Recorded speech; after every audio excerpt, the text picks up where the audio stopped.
Well, good evening, everyone. Good evening. Our meeting is called to order. It's good to see you all this evening, and we appreciate folks making the adjustments in the schedule for this very important meeting. An update from DeJONG-RICHTER Partners, I think I can call them. We have before us, right on the inside of the presentation at our seats, the agenda for tonight's discussion. We will follow this agenda as printed. And before we get going and turn it over to Dr. King for his comments, we do want to recognize students from Granby High School who are here for a student reporting lab. We appreciate their presence and commend them for taking on this very important work of the board as a part of their studies. And I'm sure tonight they'll get some really, really good information for this for this report. Dr. King? Chairman Houston, members of the board, we are happy to have the opportunity to come together to talk about our current status as it relates to our partnership, as you mentioned, with DeJONG-RICHTER and our school system, to do several things that the board outlined months prior. And I'll just quickly kind of recap, and not intended to be all-inclusive, but just recap those so that everybody can recall those items of importance. One was to have them to take a look at the needs of our school system and implications as it might relate to school consolidation, implications for school consolidation and or closure. Also, capacity for buildings across our school division, utilization in terms of numbers of students and capacity of the building, etc. The board also had extreme interest in and has extreme interest in the potential of decreasing the number of high poverty schools and what the implications are for that. Also choice and choice potential. In addition to the career and technical high school academy and implications for zones or lack thereof as well, followed by student growth trends, not necessarily in that order or priority order. These are just things that the board pinpointed in terms of importance, as well as the transformation, the proposed transformation initiative and the implications for transforming schools to begin to phase in procedures that will allow us to move student achievement forward. As I quickly move into that notion, I want to mention that when we talked about transformation, we talked about a sound schematic for teaching and learning in terms of the processes necessary to build principals and leaders in schools that were poised to become instructional leaders, and to continue that process, as well as provide the necessities for teachers in that way. So a model that would do that. You all have heard us talk about safety nets and enrichment, raising the floor and ceiling simultaneously.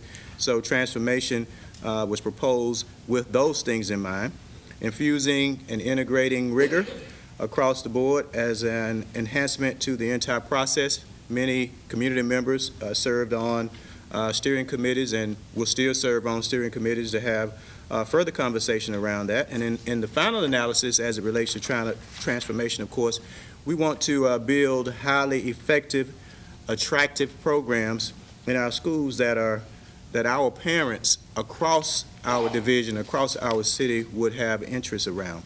And so the purpose is to increase the percentage of students meeting and exceeding standards, linking to priorities 1 and 2.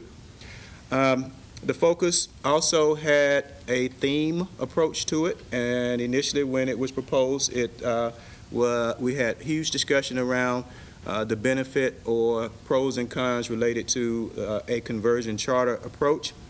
The focus at this point, after review and extensive discussion, is on a theme approach, which is not different than what we mentioned, so the themes are consistent, but on a theme and or magnet approach rather than on a conversion charter approach. And the committees, after we hear this information tonight, hopefully we'll be able to go forward to have further discussion around that. And so the reason for that is that we want to maintain all accountability standards. We want to provide research-based innovation, that's necessary, at the same time infusing rigor.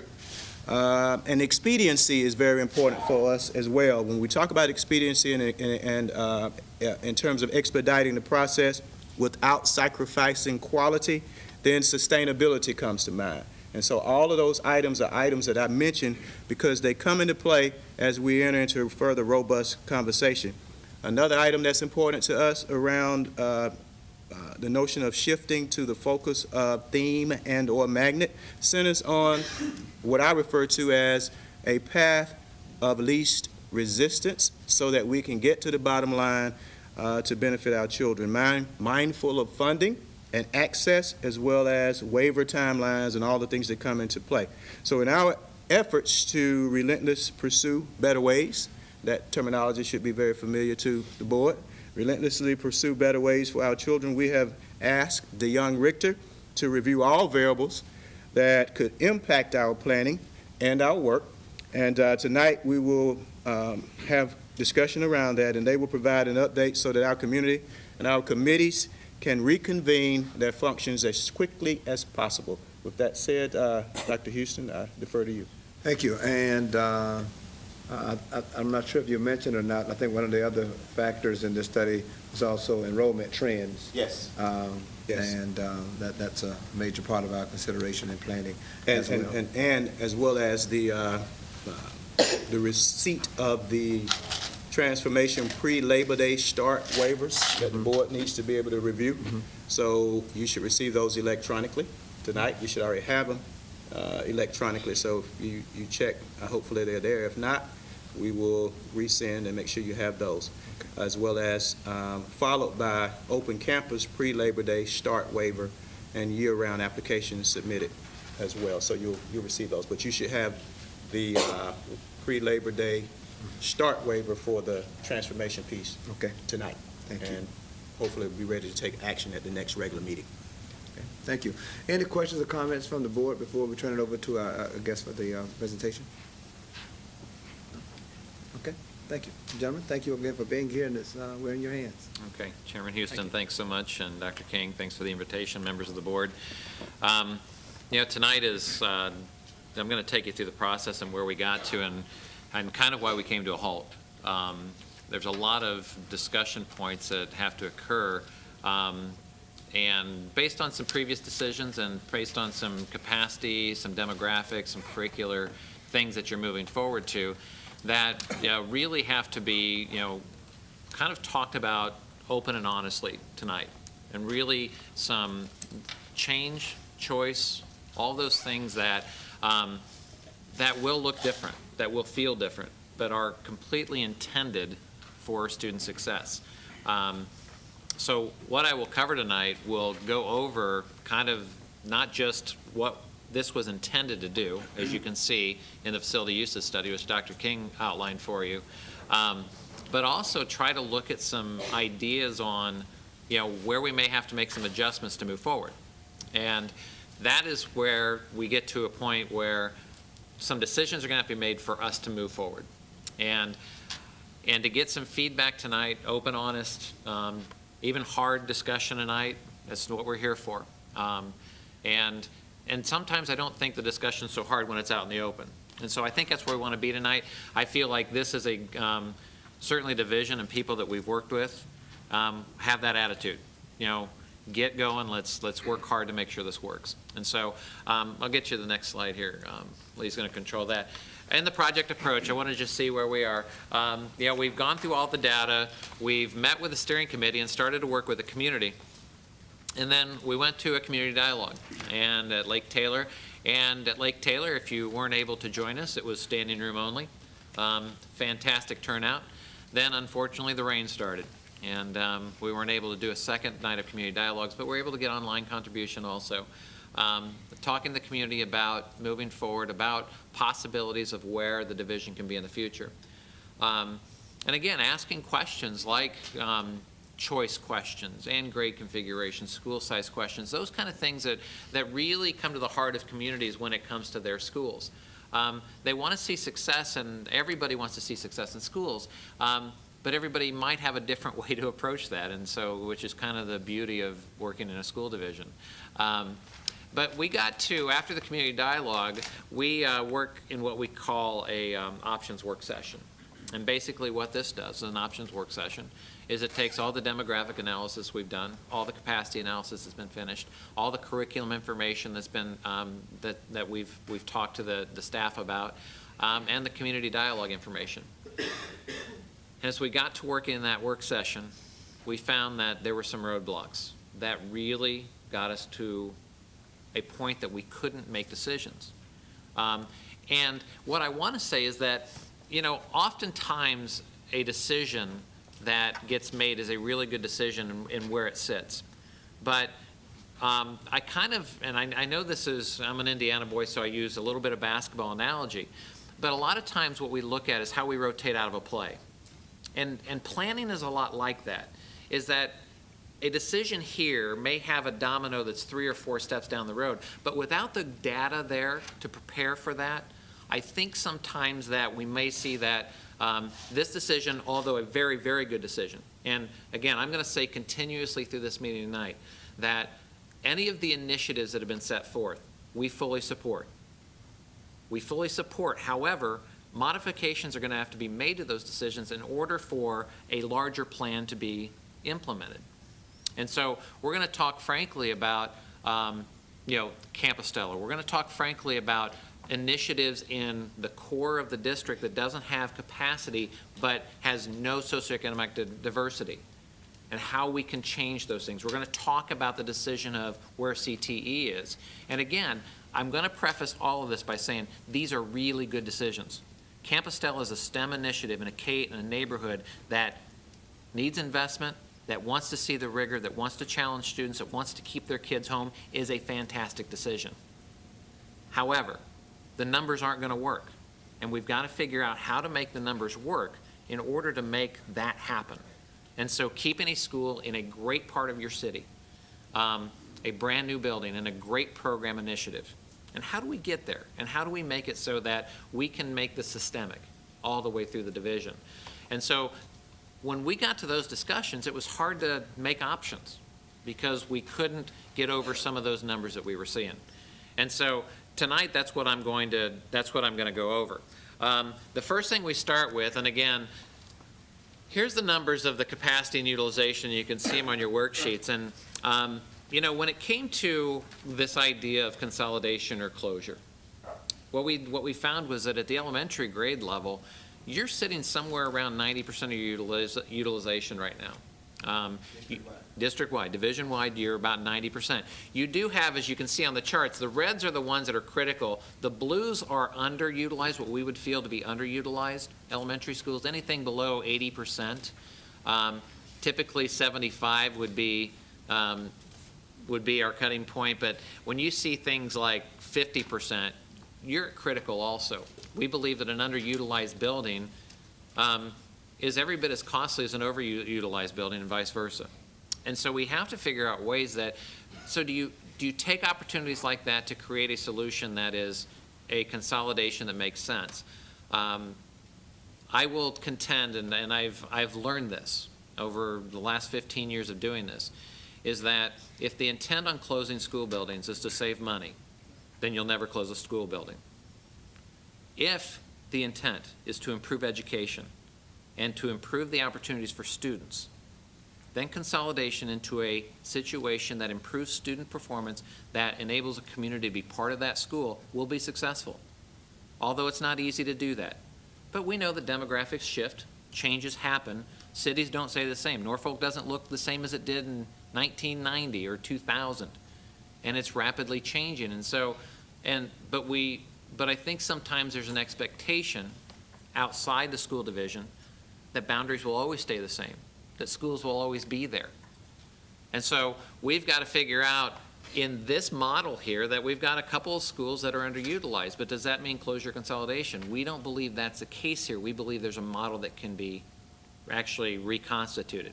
Now, if you move to the secondary schools, in this situation, you see those middle schools.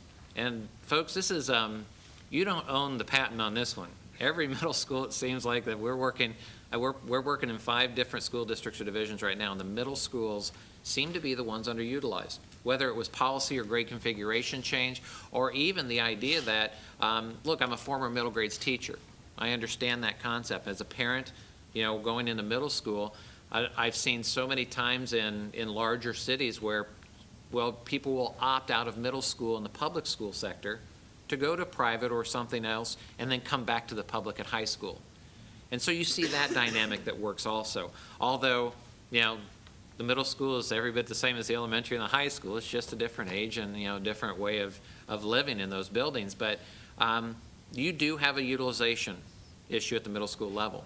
This is where we see opportunity that of perhaps taking schools offline and restarting them in an opportunity for something that will lead to more socioeconomic balance, and I'm going to get to that in a minute. At your high schools, once again, you got, with the high schools, you've got Granby, which is, again, the overutilized building. I think this is where it's going to start presenting some issues. Typically, what we'd like to see at the high school level, and is this utilization of your facility somewhere around that 85%. Now, the reason we say that is because as we start to do, in-depth capacity analysis of buildings and really how buildings are used, we find that at 85%, your building's about full. Even though it reads 85%, by the time you get scheduling of programs, of AP coursework, of career and technical, of foreign languages, of all the exploratory that has to happen at the high school level, or career and technical that has to happen at the high school level, 85% really starts to present, after that, and any principal may contend this, is that it becomes very difficult to schedule. And a lot of that is that, typically what you try to do is assign general classrooms to a certain capacity, usually somewhere around that 25 mark. But we know all the time that, an AP calculus at 12th grade, with the scheduling, you may be able to only get 12 kids that are able to attend during that period because they're in strings or they're in some other AP course. And so those class sizes get reduced even though the class could still hold 25. Where you see a 9th grade English class has 35 kids in it because everybody has to take 9th grade English. And so it's a balance, and so it's not capacity figures aren't a snapshot of what period of the day it is. They're really how a building can and be utilized throughout.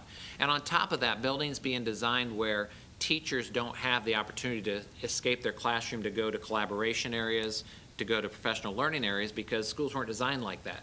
Schools were designed for teachers to stay in their rooms for their planning period. They weren't given rooms to go collaborate. They weren't given office space. And so teachers stay in their rooms, which provides less flexibility when using classrooms. And as a teacher, I'll tell you, having my own classroom was great.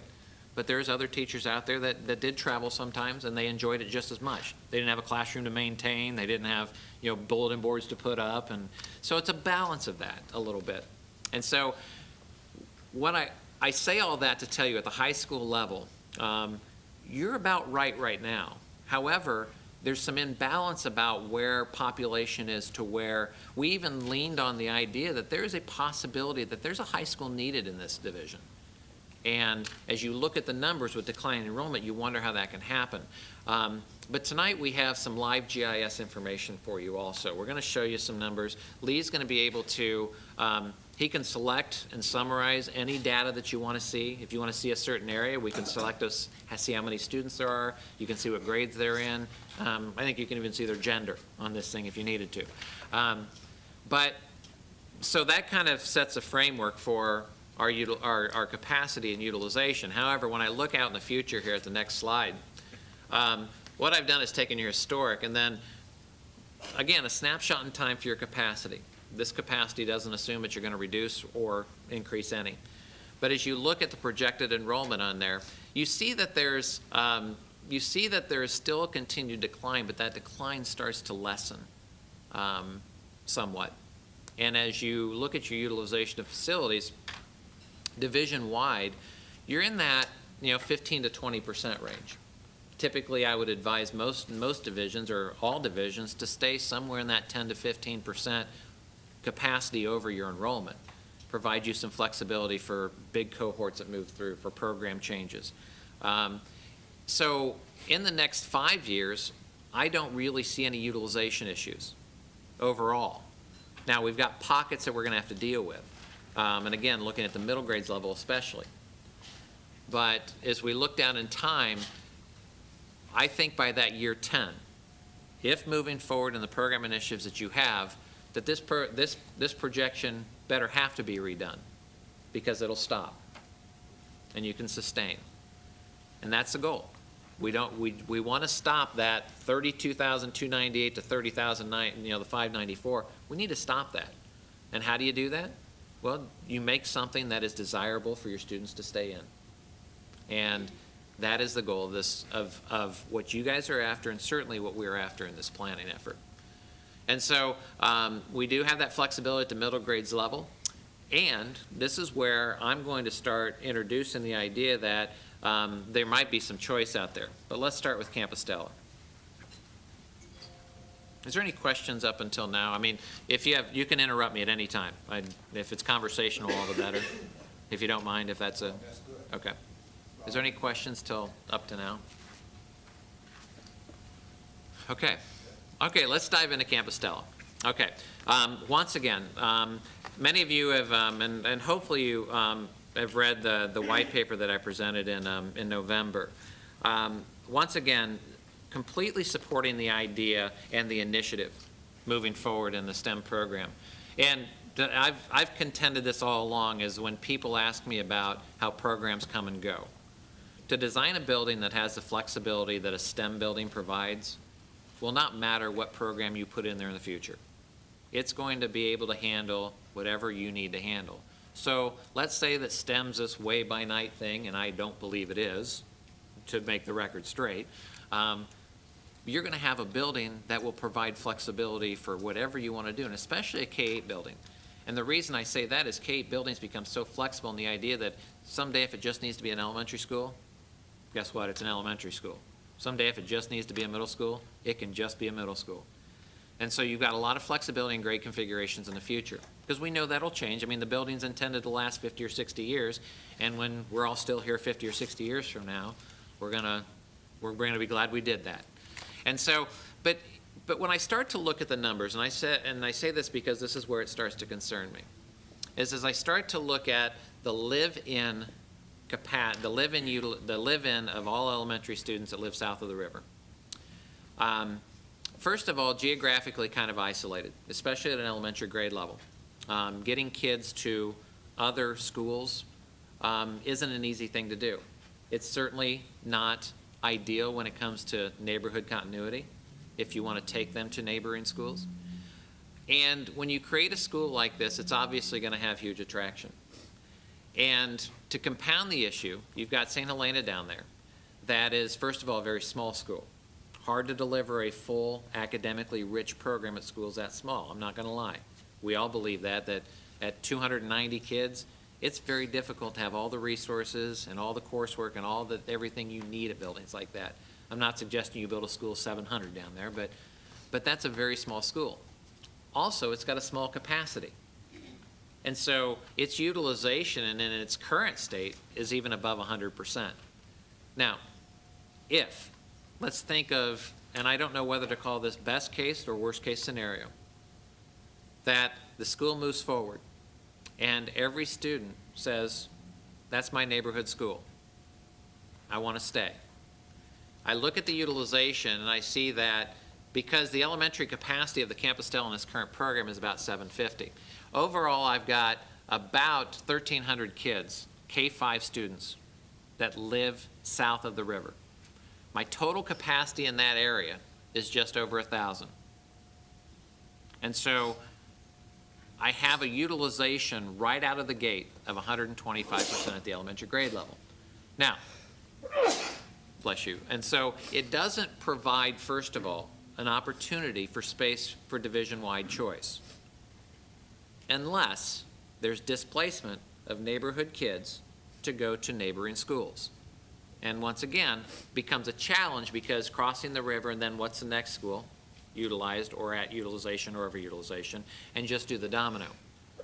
So, fantastic program, the right initiative in the right part of the city. Everything right about this, except when the numbers start to align.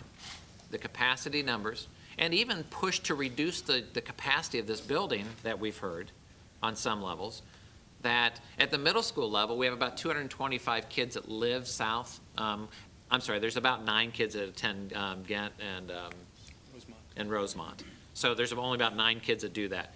But basically, and if you think about the way you want to deliver a K-8 program, is you want to feed it by itself, typically. You don't want entry points into a building like that because that may be disruptive to a program. And so, especially in a program like this, it's built upon that vertical alignment of curriculum.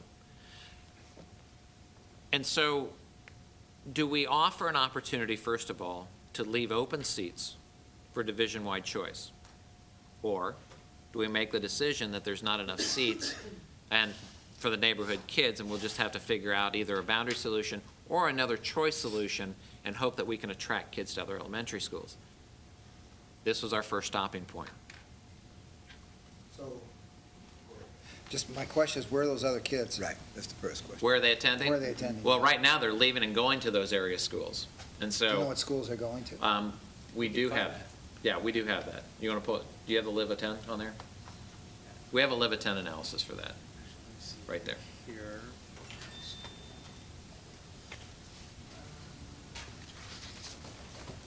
Well, let me just do this.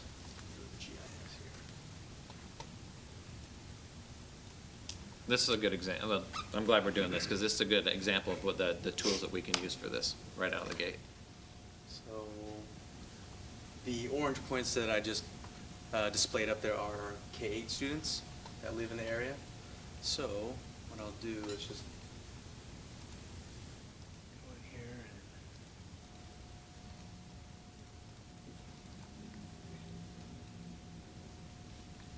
and this.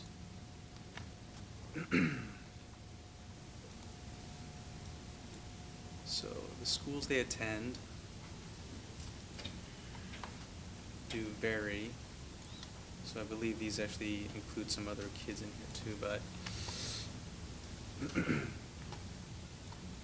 so from Azalea Garden Middle, 1 there, 168 at Berkeley Campustel, which is pre-K, but 35 at Chesterfield Academy.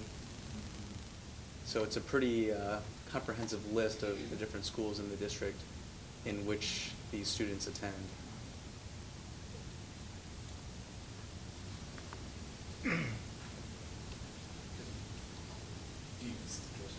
So, okay, so what happens is he selected every child that, yeah. Process, Mhm. just trying to.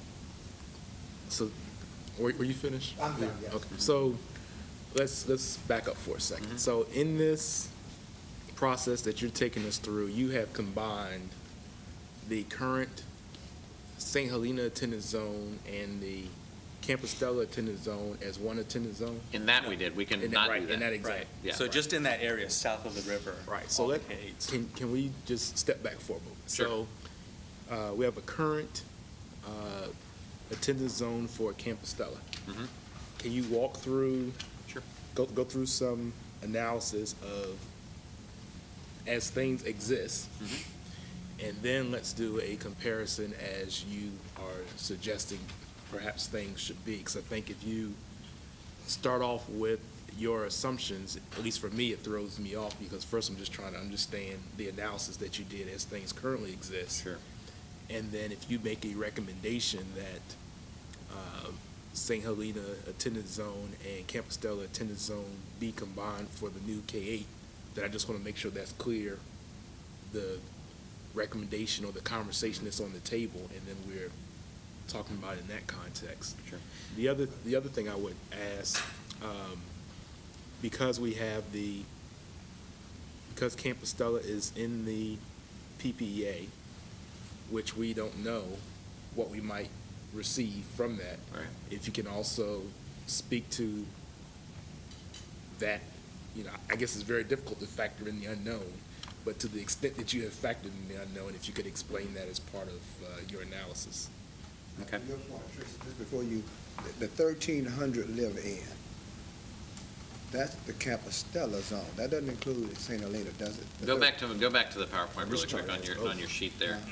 If you see that, so that the live-in for Campostella, K-5 students, is 877 children that live within their boundary. Okay, so that Just the doesn't include- Campostella. Right, I see that. Okay, now, the current program capacity for the K-8 school Campostella will have 750 elementary seats.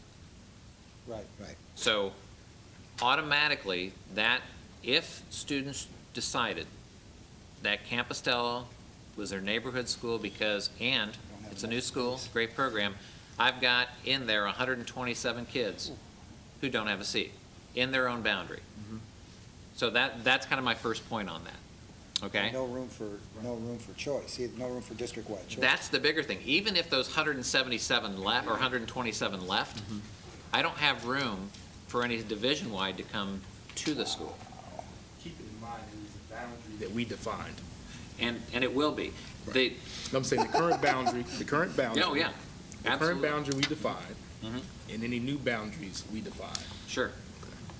And if you, but I think there's a defining boundary that geography defines. And I think that's kind of that's what we're trying to get to, is this idea that we're suggesting that if we need more seats, let's get more seats if we have to, and change boundaries if we have to. In an effort to try to keep as close to neighborhood efforts as we can, in communities for neighborhood schools, as close we can. Okay. Yeah. So I think answering the first one is that go back to the analysis of just the Campostella. That's the first point. And keep it in mind as we look at the middle grades, I'm not so sure I'm concerned as much, even with the current 6-8 that live there. But again, I'll go back to the continuity of feeder, is that at 750 capacity, and you divide that by 6 grades, you're basically at 110 per grade level. And so if you have 350 seats at the middle grades level, that's for 3 grade levels, you're right at capacity. That was never designed, that K-8 model was never designed for all those kids. It was designed that some of those kids would stay at Lake Taylor Middle because they wanted the regular middle school experience. Okay. That was the assumption made at the time when we came up with that. Okay. Is that correct? So was there an idea then that students would enter at the 6th grade then? Because again, middle school's not the capacity issue Right. at all. No, not entering at middle school. The kids that, and the staff certainly will correct me if I'm wrong, as kids finish the 5th grade, they would make a decision, families would make a decision as to whether to remain in Campostella Okay. or to go on to Lake Taylor Middle School. And originally the thinking was 225 middle school seats, 75 per grade level. Okay. And then we talk about expanding that for choice and to a capacity of 1,100. Yes, and that discussion centered around the unknown in terms of how many available open seats could we have, and could we accommodate choice. I think another piece that comes into play here is that those numbers were based upon current enrollment in Campostella. And so, and anticipated roll-up, et cetera. Sure. Which would not have been inclusive of the piece that you all have revealed in terms of there are students that actually live in the zone, that X number, that really, they don't attend Campostella. Right. So then it was based on current enrollment. So, Sure. which further exacerbates that. Sure. Okay. Question. Yes, sir. This is not a proposal, but it No. feels like to me that one of the things that logic from the numbers would propose is that below the river, where St. Helena and Campostella exist, that if Campostella were to just be a K-5 school, it would handle the capacity of K-5 below the river for St. Helena and Campostella. Capacity-wise, I would contend that, absolutely. You know, it's if St. Helena is over capacity. Yeah. And doesn't look like it's not going to go over capacity, go under capacity No, anytime soon. anytime soon. And there's some capacity at Campostella. It would mean might be a decision point for the school board to consider, based on using the river as the boundary, that might be a way to handle with the overcapacity at St. Helena and still have folks in there. Well, I think that there are a lot of potential options. Okay. I mean, Didn't want to sidetrack you. and that being one. Good. Obviously. I like the K initiative. I like the idea that it keeps a community together for 9 years. That's a huge positive to academic success, to keeping neighborhood revitalization. I think it's huge. I think other options are, although the site is tight, that St. Helena is a bigger school at some point. That's and again, just an option, Good. nothing proposed. Good. But I don't see St. Helena on any sort of, PPA or any sort of capital plan out there, because I know your dollars are limited. Yeah. And so you've got priorities in different parts of the city, but is there another option for more elementary seats to kind of stem that a little bit if you continue to want to bring division-wide children into, once again, what we believe is a great program initiative? Thank you. Yeah. You raise a good point about entry points, and I think that's something that we hadn't really talked about, or well, I'm sure the administration in their meeting, that's what they do. But I'm just curious now, what is our thinking as it relates to entry points for the schools? Well, at this point, the last figure, I don't have it in front of me, I think was that Campostella was proposed or projected at 1,100, I believe. Am I right on that? That's right. And as far as entry points, there were a number of items that were discussed. Does either you have any of that entry point information with us? Maybe a better question would be for the STEM piece of it, in terms of where it begins grade-wise, what would be the best-case scenario? Okay. Okay. And I've taught in both middle school and PA. I would tend to agree that an entry point at some point is very difficult, unless the program builds to that, in that case. I do want to go back and address a question I don't think I got to answer really quick. As they exist, I wouldn't suggest that we combine those two boundaries. I don't think that would be a suggestion we would make. Clearly boundaries have some traditional and some neighborhood implications to them. And so what we're saying in the whole scenario and putting it all together is that because of the capacity issues we don't have an opportunity to shift a boundary from Campostella over either, because we'd have to go up, and which again becomes a challenge and can almost become, when boundaries become too far, become a regressive model of making boundaries, because we don't provide access and opportunity as much as we could.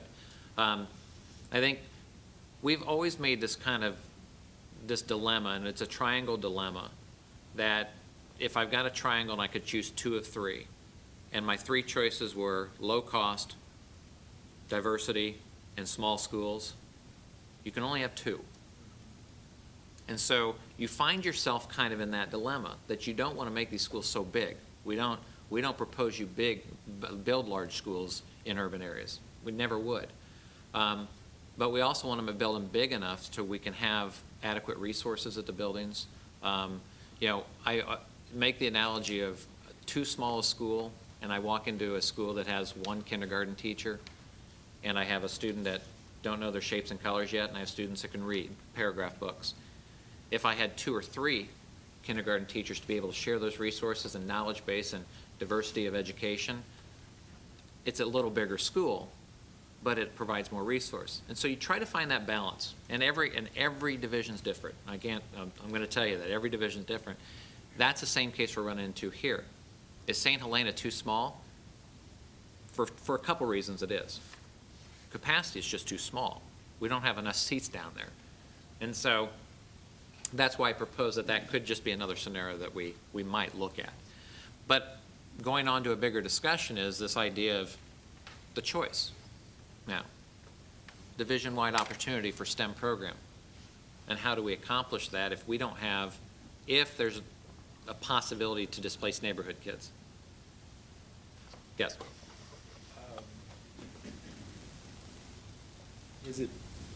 Explain to me how the current layer works with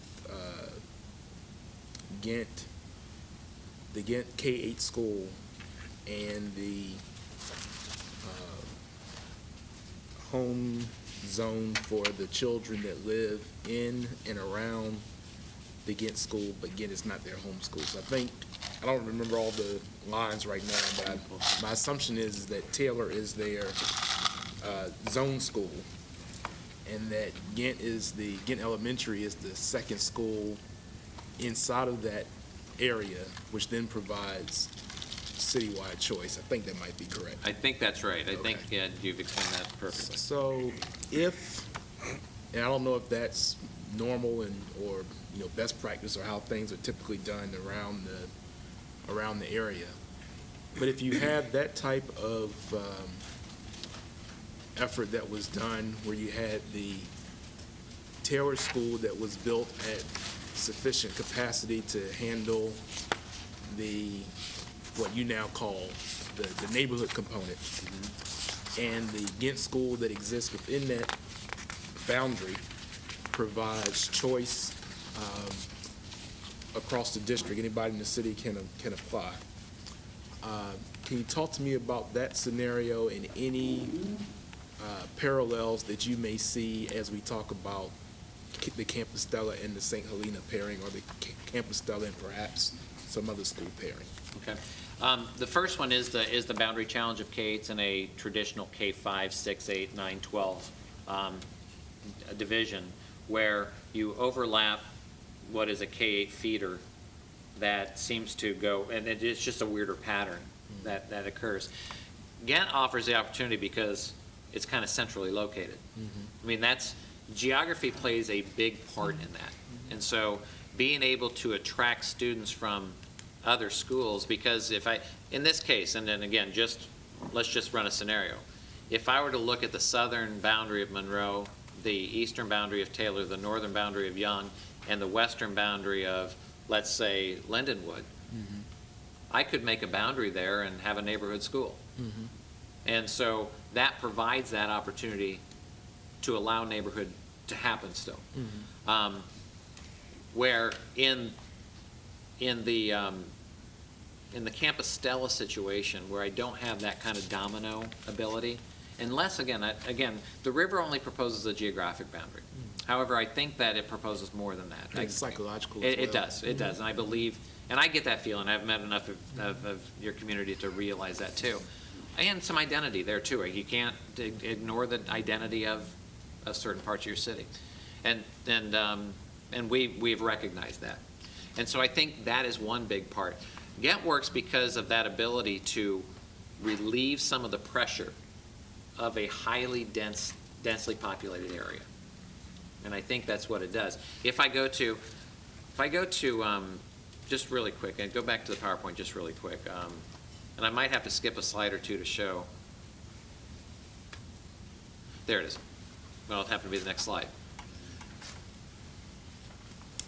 It's no, and again, not done by mistake, that Ghent provides some relief in a highly dense area. This could actually just as easily be a neighborhood option here to help with that. And so if I were to look back and see, okay, where are the Ghent kids really coming from and at what grade level are they coming at, I think that's the bigger analysis for us. Well, that's what I was going to ask, aren't you? Yeah. Are you able to click on it and show that? I think I have it in here. and I don't want to drag it out, No, I'm just trying to understand where No, you're absolutely. The going. dynamic here is important, and it's important for us to know where your concerns are. While you're looking into that, can I ask a question? Sure. Maybe I'm asking the obvious, but what is the long-term enrollment trend for Campostella? What does your population growth rate look like there to know I what? should have the school by school pulled up, and I don't. I apologize. Can you give me just a minute on that? Just the Sure, school by yeah. school, I Yeah. don't have just off the top of my head. Because right now, the figures that we're seeing on page 8 are current data, current years. I'm just curious where we're going to be in 5 to 10, because I think we need to be smart about long-term decisions. Sure.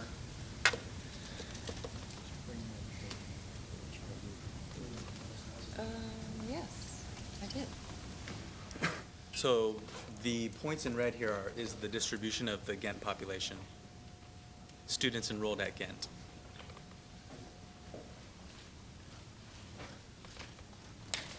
Can you see that okay?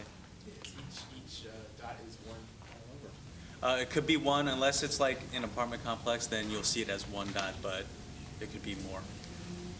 But for the most part, yes, one dot per student. One dot per student.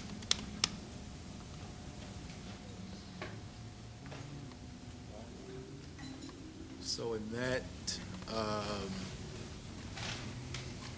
design, thank you. Can you point again? Can you point again on Yeah.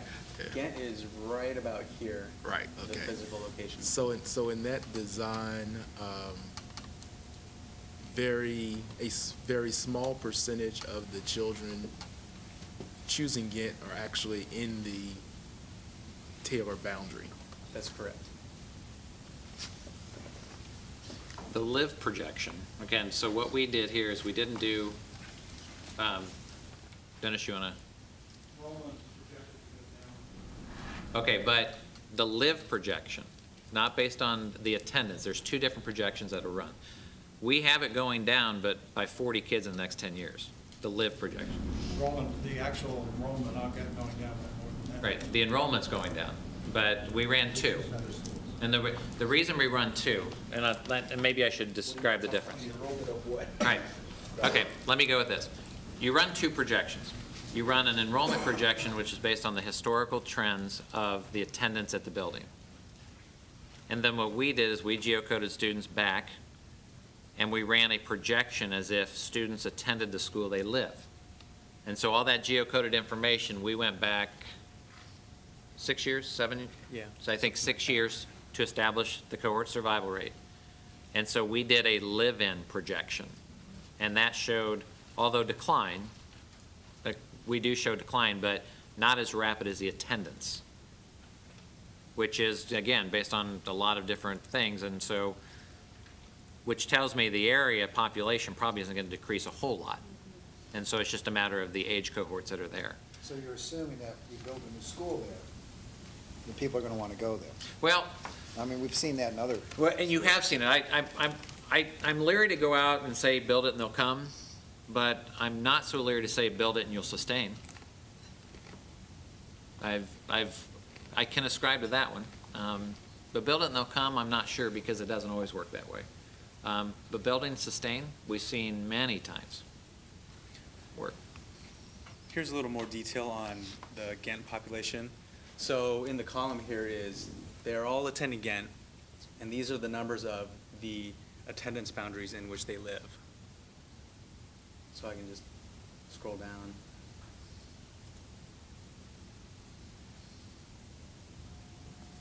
So for the most part, pretty uniform across the district. It is one of the surrounding schools. Mhm. Taylor, Larchmont.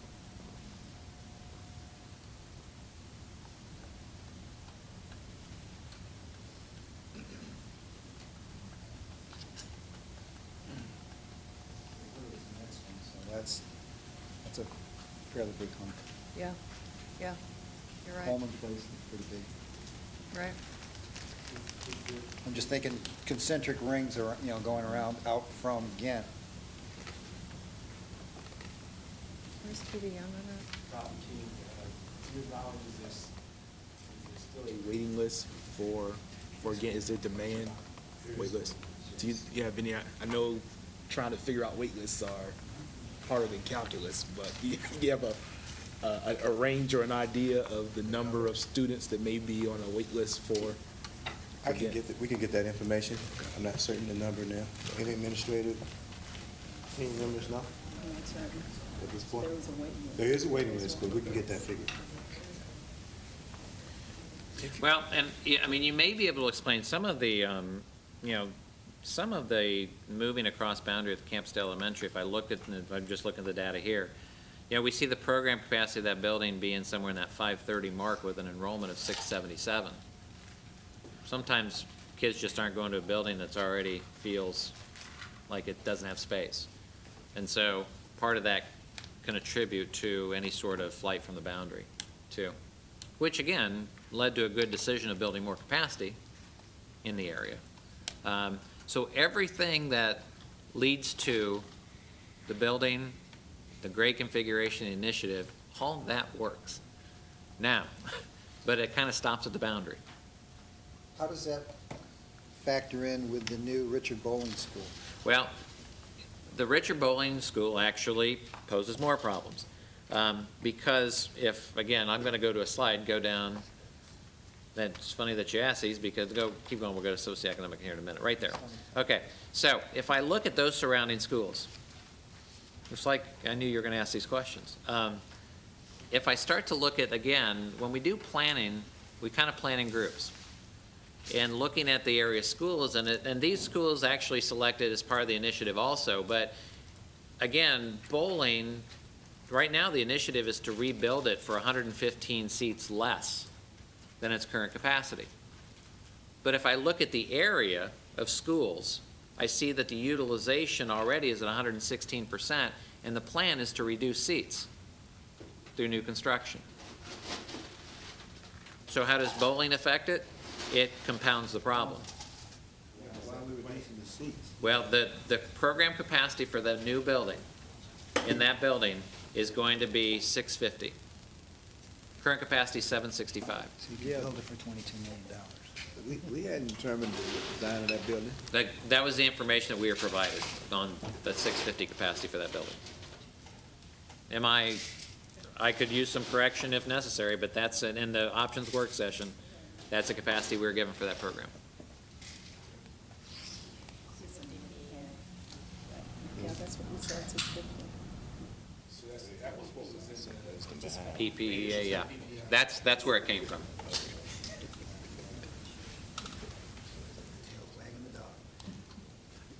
Well, and again, the idea, again, it's a school that needs replaced. We're not, you go down the whole list once again. But it's kind of that, rotating out of the play idea here. But I guess the challenge is, at what point do you get ahead of the curve? Because a lot of, just as I'm listening to your presentation, so a lot of this is decisions made at point in time, based upon whatever the basis for the decision was. Sure. And then, let's just say because of funding, I won't use any other reason, let's just say because of funding. Okay, fair enough. Delays occur. Sure. And then change occurs. Right. And then we try to then take current conditions and oftentimes marry them with decisions that were made under other conditions. Right. So for example, at Richard Bowling, so we know we used to have Richard Bowling Elementary School and Roberts Park Elementary School. Right. We closed Roberts Park Elementary School and sent all the children to Richard Bowling, which then probably accounts for, Many of them went back to their well, own schools. yeah, well, they went somewhere. But Right. in large part, that would probably account for some of the enrollment numbers that you see at Richard Bowling. Sure. And then we redeveloped, we have partially redeveloped the Broad Creek area. Mhm. Because there's still, right now on hold, calls for significant number of housing to be built there. Right. And we have a proposal out that I guess is trying to account for what those housing projections are and the number of households that may be family households. Sure. That would then align with what's being discussed. But at the time that we were working on the physical redevelopment, the Broad Creek redevelopment, the goal was to align the housing strategy and the neighborhood strategy so that the effort that was made to produce a mixed income neighborhood would also help yield a mixed income school. Yep. Which would then, at least in theory, drive demand for the neighborhood because the school would be successful and the neighborhood would be successful. Sure. So that was the idea. Sure. And I think it's still the idea. Mhm.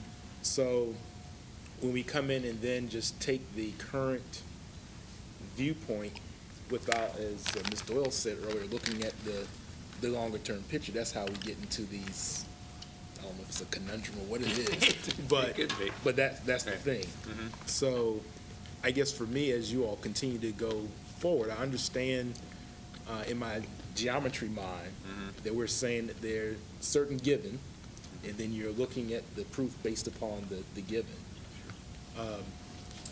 If you changed it, if you changed the proof another way and said that the goal was to have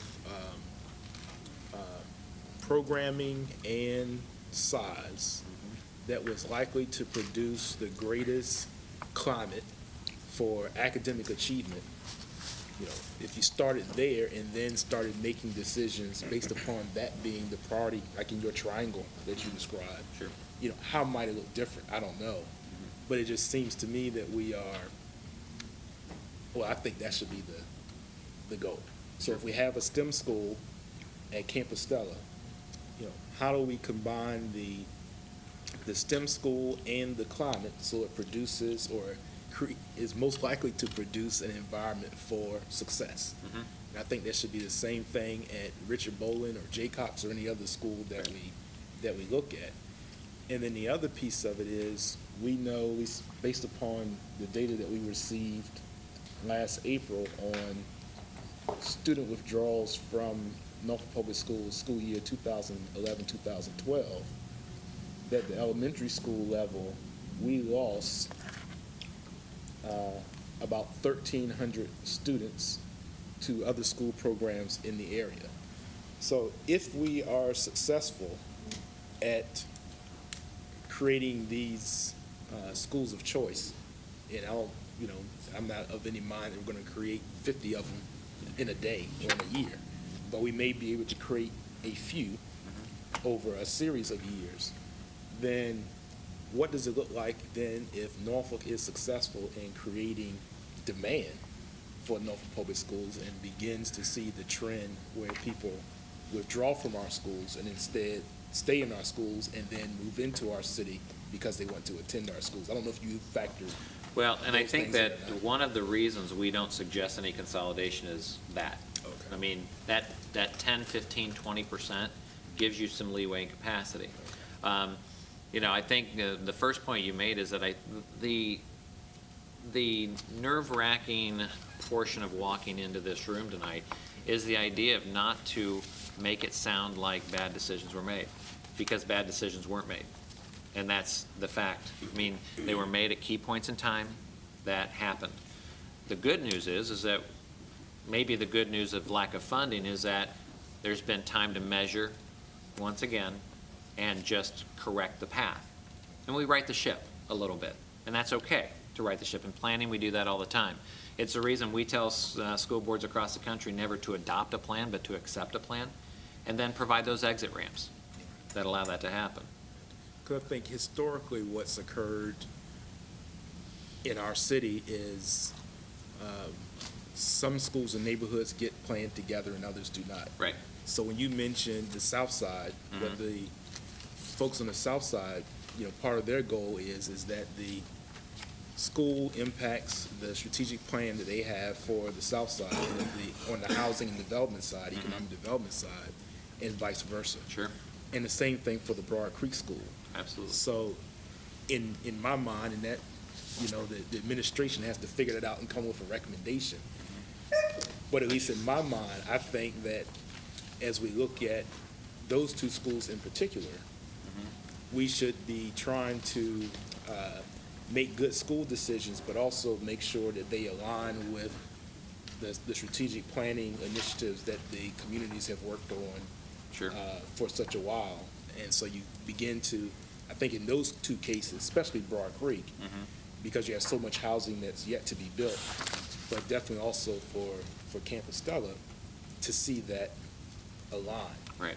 And if you don't begin to provide some improvement on the inside of the building and not just the physical part of the building, I fear we may hinder that, and then, 10 years from now, somebody else will be here trying to figure out Trying to figure it out. the Yeah. same thing. Well, which would reflect poorly on us, and we don't want that either. And just one more instance on the neighborhood discussion is that, to consider all things in the recent St. Paul's corridor study that suggests that Tidewater Elementary will no longer exist, if you read through that. So what does that do? Okay, so if that comes to fruition, I don't know how much water that holds. I'm not an expert on how much you buy into it or how much it's bought into. But that study suggests that also. And again, That the school would go away? that's how, well, that school is no longer. The current building would go away, but Right, But but the if the current- building goes away, my capacity goes away, Right. in an area that I don't have No, it's capacity. phased. There would be no school in that community. Right. Okay, Right. That was on the original list of schools to be redeveloped. sure, And then when the St. Paul's quadrant came about, the planning for it, and then it stopped, then that's when the school was pulled off the replacement list. okay, So it's probably next in queue. I see, okay, that gives me a better understanding of the whole concept of it. Is that it is very similar to the other two models, because the St. Paul's quadrant calls for this new mixed income development Right. with X number of households. And Right. so if you are tying a school to that community, then how do you align your capacity and the programming at that school so that it supports what the goals are, what the city's goals are for that community? My point exactly, and that's where I was trying to reach with that one. So, trying to go down those lines of how that fits, again, if you identify with the south side of the district and that part of the city, look, all praises to them for centering schools on the core of their redevelopment. I've seen city plans that don't mention education. So even if it's in a tunnel, at least that's the core of what they're doing. And again, I think we all believe that's the right way to do this. And so, Let's see if we can get some updated facts on the PPA proposal. Rex, could you share with us? I heard you mention earlier about the 650 student capacity. Mm-hmm. And those numbers were derived when we developed some early timelines. Okay. If you remember when we were talking about when schools would be built, we needed to come up with some estimates for those three elementary schools, which would be K-5s. And so that was Richard Bowling, Larchmont, and Ocean View. And that's where your 650 number comes from. But the PPA proposals have suggested 700 students. So capacity for each of those schools in the PPA It's suggested at 700. for all the schools in the proposal? No, just those three, Richard Four. Bowling, Right, Larchmont, Mhm. Ocean View. okay. And the 650 comes from just early numbers that we had put together probably over a year ago, when we were coming up with estimates, and each school, we thought at that time would be somewhere in the neighborhood of $26 million apiece. And I knew that's one of the driving pieces to that too. So bigger capacity means more dollars that, again, are already limited, that you guys are dealing with. Thank you. And again, not struggling with the 650 number, just struggling where it fits in the whole planning of all of them, and I put together. In our options work session, you would see that we typically plan in groups of schools and trying to figure that out. Looking at an area that may be set aside, much like we did the Campus Stella St. Helena, we plan like that. because we want to see how we best utilize all the resources around the area. And so I think that, again, if you just, it started with a conversation of Camp Estelle, how does bowling affect that? Well, you can see the domino and what we're falling into. On top of that, no, go ahead, I'm sorry. To answer your question, against waiting list is 305. Thank you. 305. That's across the age range. K-8. Grade through 6. Okay. 6. And part of what was done at Ghent a few years ago was we eliminated the sibling rule, which probably if we hadn't eliminated the sibling rule, the wait list would be even greater. Even greater, no doubt.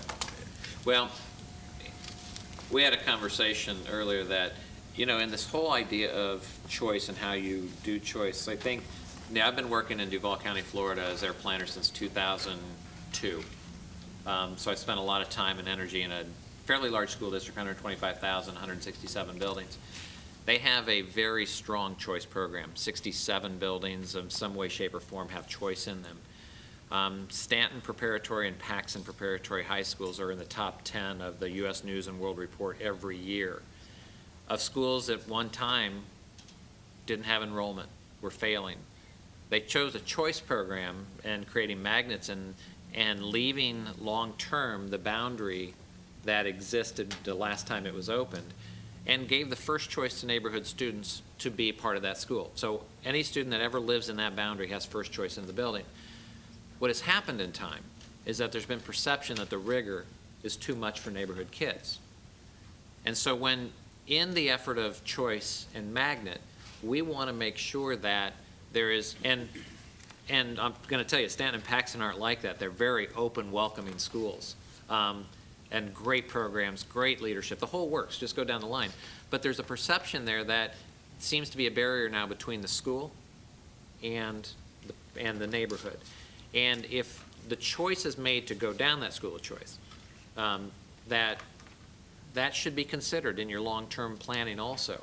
That we don't want to exclude neighborhood kids because they believe that the rigor of the building, much like this STEM program at Camp Estelle, it should never be perceived that not every student can't be a part of that program, because STEM is exactly intended to do that, is to reach all levels of students. And so that, I think that's just a long-term, sorry, soapbox tangent of mine. Sorry, I had to go down that road a minute. But I want to be, if we're going to go down this road a little bit, I want it to work. And much like you said, building it over time is what you need to do. You can't, we just can't open a magnet tomorrow and say, hey, it works. We have to build it. We have to make sure it's successful. And you get programs then like Ghent that appear to have a velvet rope around them. And so it's hard to, you know, with a waiting list. I think to that point, that's another reason why the whole notion of considering the feeder pattern as it relates to themes is very important. For example, if we're using STEM right now as an example, the feeder pattern such that we begin early on from an early learning standpoint to integrate STEM into the necessities of the curriculum to get youngsters ready early. And then as we move on into the other levels of elementary, doing the same thing.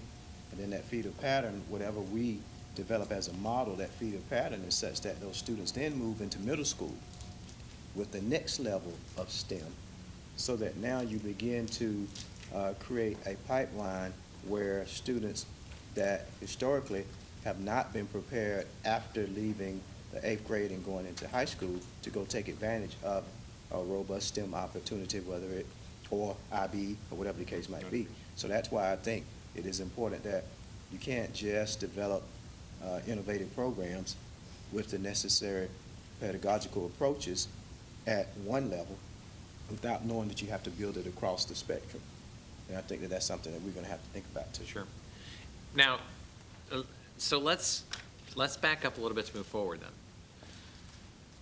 One of the challenges put forth in this was try to look at the ability to balance some of the socioeconomic in the division.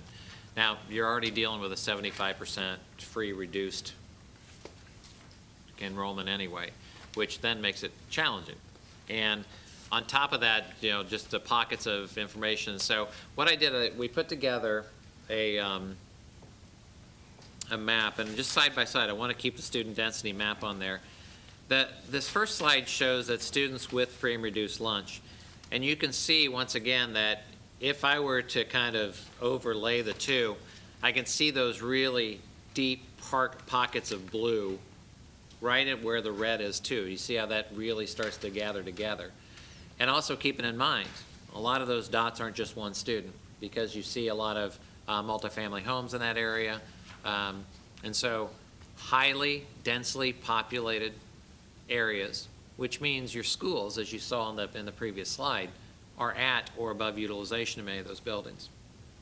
And so the opportunity to provide, some sort of diversity through choice, again, becomes limited because of the ability for division-wide students to go where there's no seats. Or vice versa, in a regressive model of not providing or limiting opportunity for whole communities to be involved in a school, to take students out of their neighborhood to go to another building. And so, we've tried that model in this country. It doesn't work, and we know that. And so you have to, the idea is that you provide the choice that makes sense. And so if you're going to provide choice for students who live in areas that don't have means for transportation, that don't have access to their buildings, well, then the burden comes back, and it's not a burden, but it's a responsibility then of the division to get those students. So you can count on additional transportation costs, additional resource costs, and operations costs. And so there's a domino to provide a service on the other model. And again, if division goes that way, that's fine. Many districts do that. But once you give that transportation, it's hard to take that transportation back, as we all know. And so thinking about then the opposite move on this. So if I go to the next one, again, it just shows the opposite, that the densely populated areas of non-free and reduced lunch tend to be on the north side of the district, where we see less density of population. Now that's a conundrum, trying to balance the two. And so we're challenged with this idea of, how do I try to figure out the densely populated schools and overutilized buildings and try to create some diversity out there? And in many of the discussions that we've had, we've just kind of opened up the floodgates to possibilities, is what we've done. And we took it on us to look at, and working with staff on this too, to try to figure out if there were other solutions through maybe grade configuration that we could work through in a school choice model. And so I'm going to take you through a couple of these that, and let me stop, let me go right there. Again, these were that kind of original transformation, and again, what I want to do is kind of highlight, because it's zoomed in on that highly red areas that schools were pointing to. And so the next one I'm going to get to, and I want to, for all those viewers out there in TV land too, I want to make sure that we're very clear. What we did was we wanted to put together some scenarios, only scenarios, to see what if we worked with some grade configurations within buildings to then build programs to move forward. How would that work in capacity? So the model we looked at was a P2 3-5 initiative. The idea being, you've got a primary focus building, and I've done this in, the most notable one I've done this is Kokomo, Indiana, where we developed K2 3-5 buildings, where, quite frankly, the laser focus in the K2 is reading. We know that, most recent studies show that if you don't have comprehensive reading skills by the 3rd grade, chances of graduating reduced by 75%. That's an astounding number. And so if our kids can't read and comprehend reading by the end of 2nd grade, we're already starting to lose them. Kids don't, I've said this all along, kids don't drop out of high school. They drop out at 3rd and 4th grade because they don't have the skills. And so the idea behind this was, what if we could create a model that had a laser focus on primary learning, K2 environments, and then 3-5 environments where, I think Dr. King shared this one with me, where now you're reading to learn, not just learning to read in those environments. And what could that do to your capacity and also the initiatives that you have. And so we ran some scenarios. We ran it with some of the schools that we ran scenarios with Transformation in the time, but we ran it with Lindenwood and Jaycox, and then Tidewater and Young, and then Willoughby and Ocean View, just to see what it would look like. And so if I were to look at the first one with Lindenwood and Jaycox on here, I can see that if my P2 grade enrollment is 775, and then my 3.5 is 514, and I use the current capacity, in this model, Lindenwood would be at 181% utilization, which obviously we can't do. However, Jaycox looks pretty good. Now, if I switch that around, what would that do? Well, you see how much that improves the scenario? That can we deal with a 20% overutilization? Well, it's a lot easier than dealing with an 81%. So that was one kind of scenario. Okay, would that work? The next one, Tidewater and Young. Same scenario happens here where if Tidewater was a P2, then it's 190% utilization, but if you flip that around, the utilization, again, 133 is high, but it's a lot more manageable than the 190.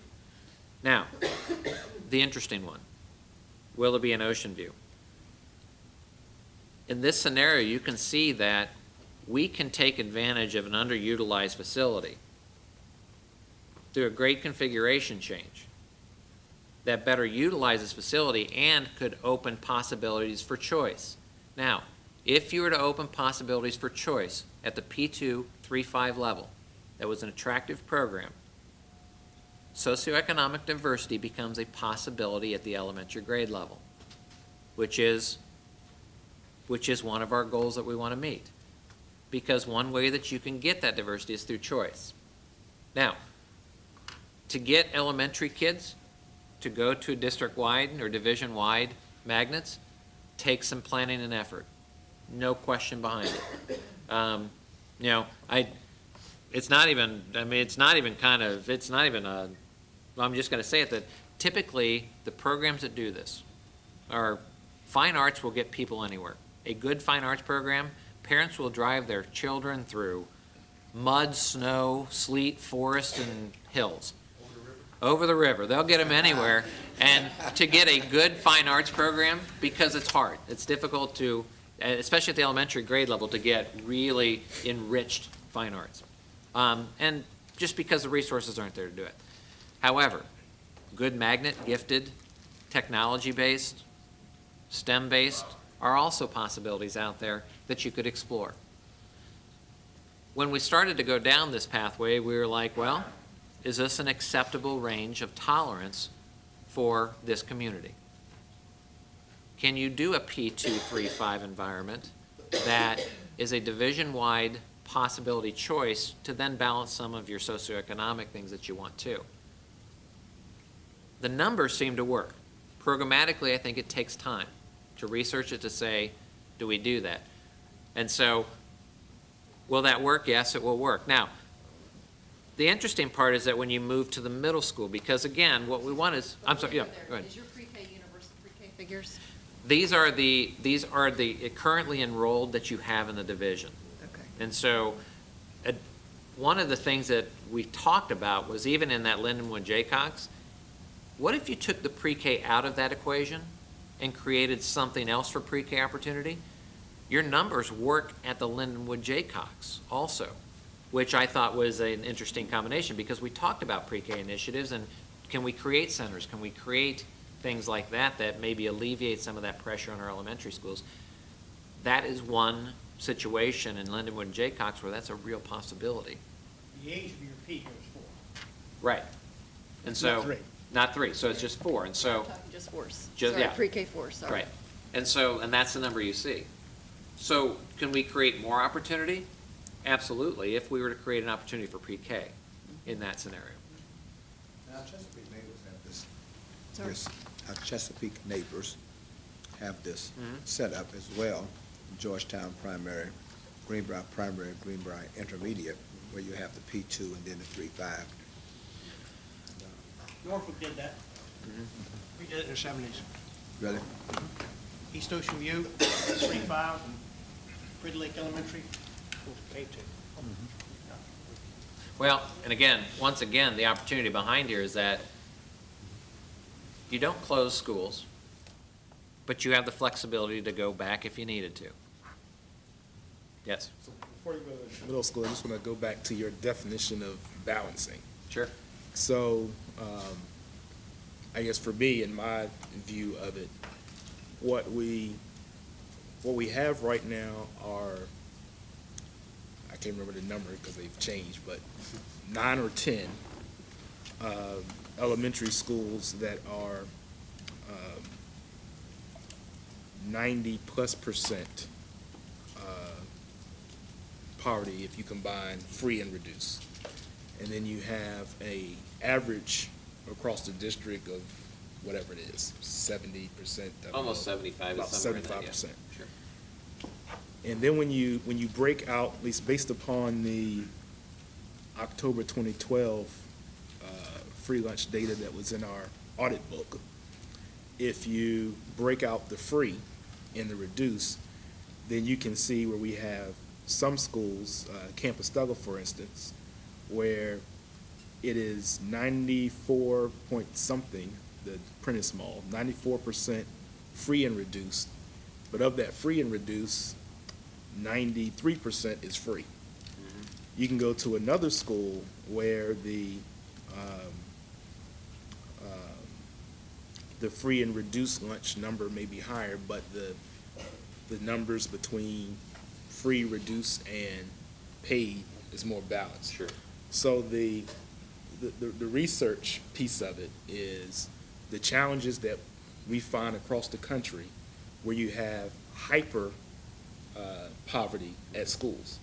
So the original conversation around the balancing or the reduction in concentration was just that, not necessarily how do you in a swath go about trying to change an entire district, Right. but how do you at least begin to go down a path where you don't see the hyper poverty, because the other thing that we've seen over that period of time, and not just here but across the country, is that those schools also then are the ones that we find are challenged with retention, have principal turnover, student turnover, and also right now are challenged by some of the state standards. Sure.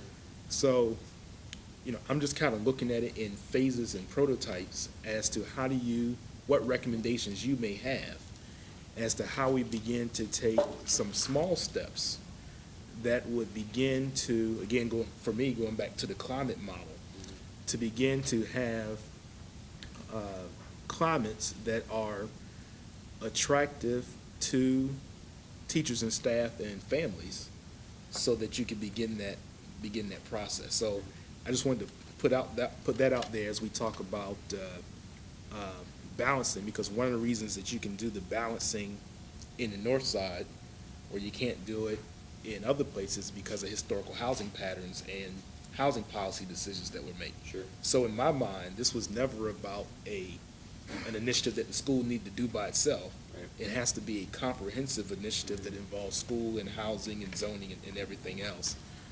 But I do think that even as we talk about the transformation schools or the choice schools and the Campus Stella School in particular,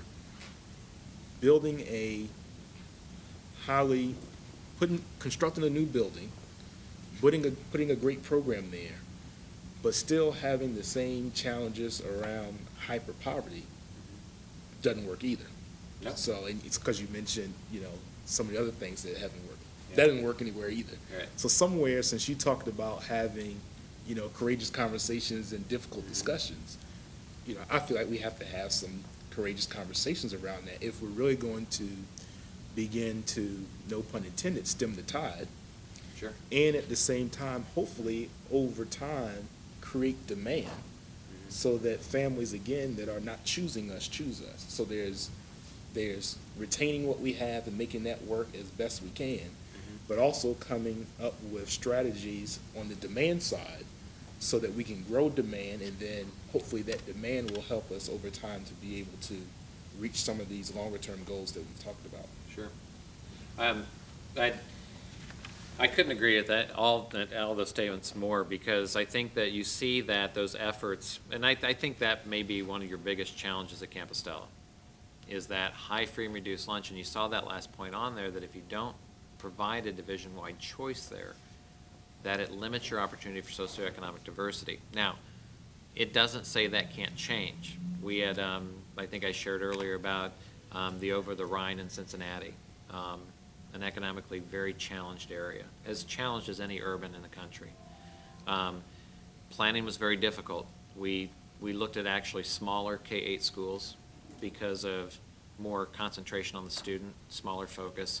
But it couldn't be accomplished without making sure that the School for Performing Arts was in that area. It couldn't happen without the partnerships of Boys and Girls Club, without YMCAs, without all of the things that build the core of the child.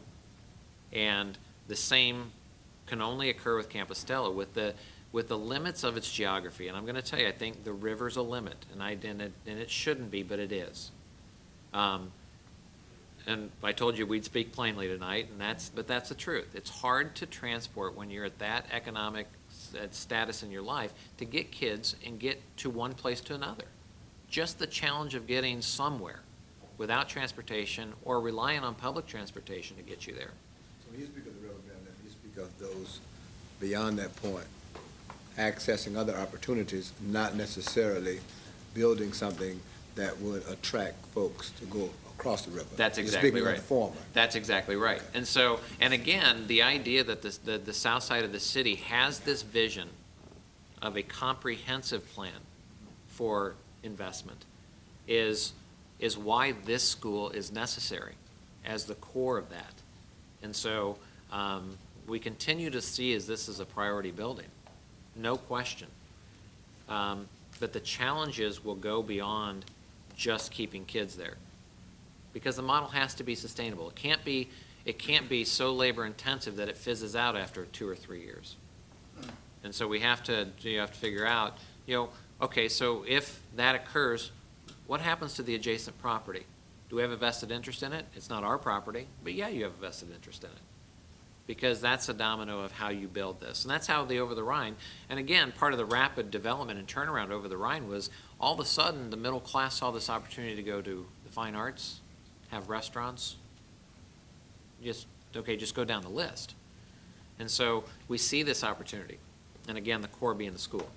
And for some of us that were crazy enough to talk about the STEM and swim, the idea was that the swim component would create a dynamic in the region that you didn't get anywhere else in the region. Huh. And so that was part of that additional piece. Sure. That it's not just about what the city has, it's about the demand that you create in the region. Sure. I would, and to go back, and the Campostella, I would ensure that programmatically this is built as small schools within a school. 1,100 is a big population, no doubt. The building should be designed to never feel like that. And as you go through that programming process, and look, you have fantastic architects in the area and design professionals in this area, that should be the demand, that our schools don't ever feel like they're that big. And so we programmatically do it well. Amy Yurko did a wonderful job programming this building. She's a competitor, but she's also a friend. And so we know good work when it's done. And Amy Yurko did a fantastic job on this building. So to drive that forward. And so I think that, again, the challenge will be is if the decision is made to keep it division-wide, you've posed a challenge on the planning side. And are we up for the challenge? Maybe.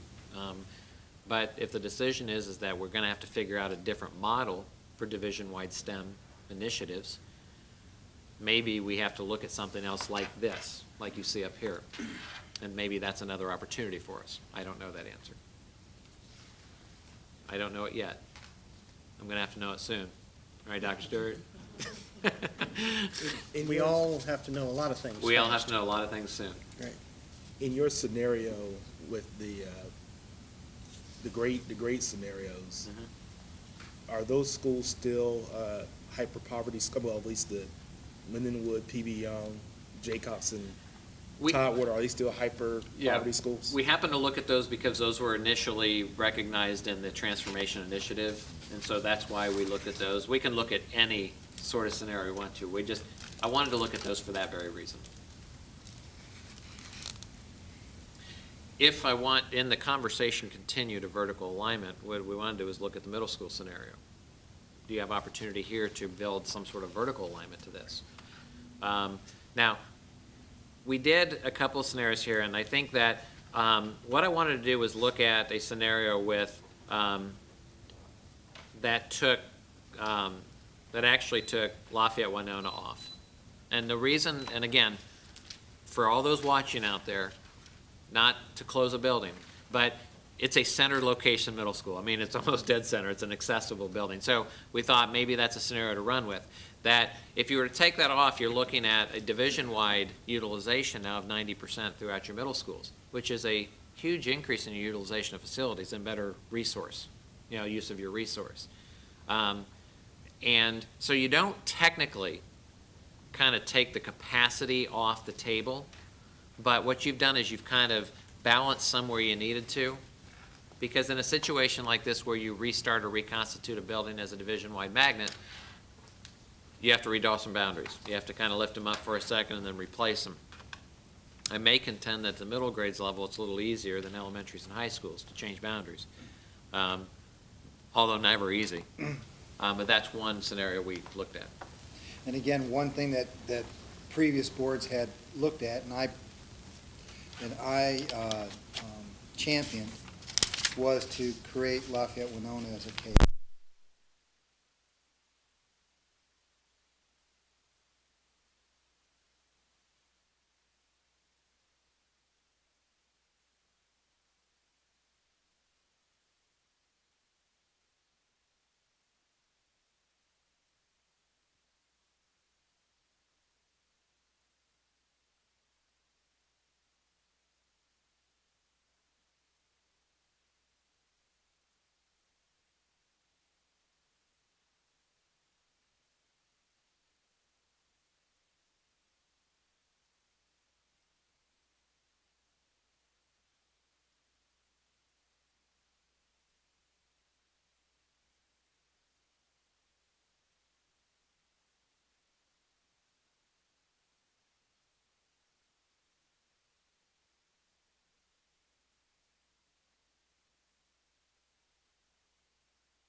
Again, I think that always the word of caution, not to say that we don't do, is that are you becoming so diversified in your grade configuration that pathways become a little confusing?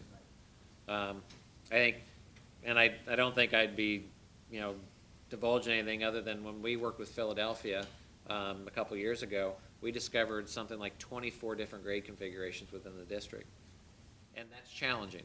And they knew it was challenging.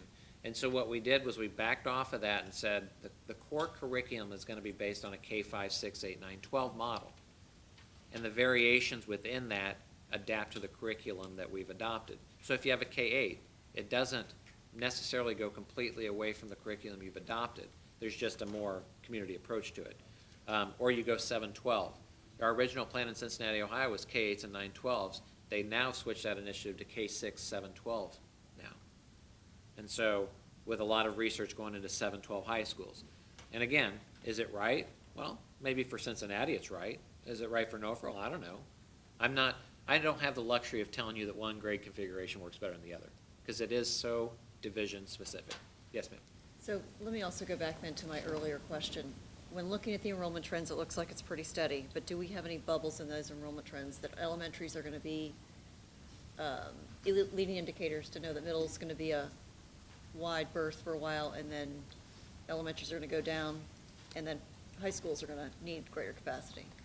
On the projection, and let me go back to the division-wide, I think what you start to look at, and Dennis is probably as good to answer this as anybody, but what we try to look at is to look at that last 4 or 5 years of 1, 2, 3 enrollment, Yeah. to see if we've seen declines. Kindergarten's too much of a wild card.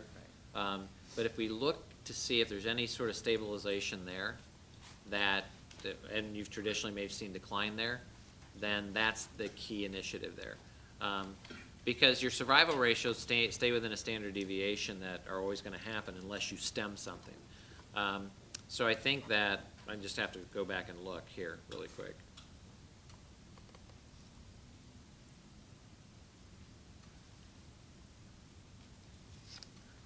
I'm just looking at your first grade enrollment projected out there.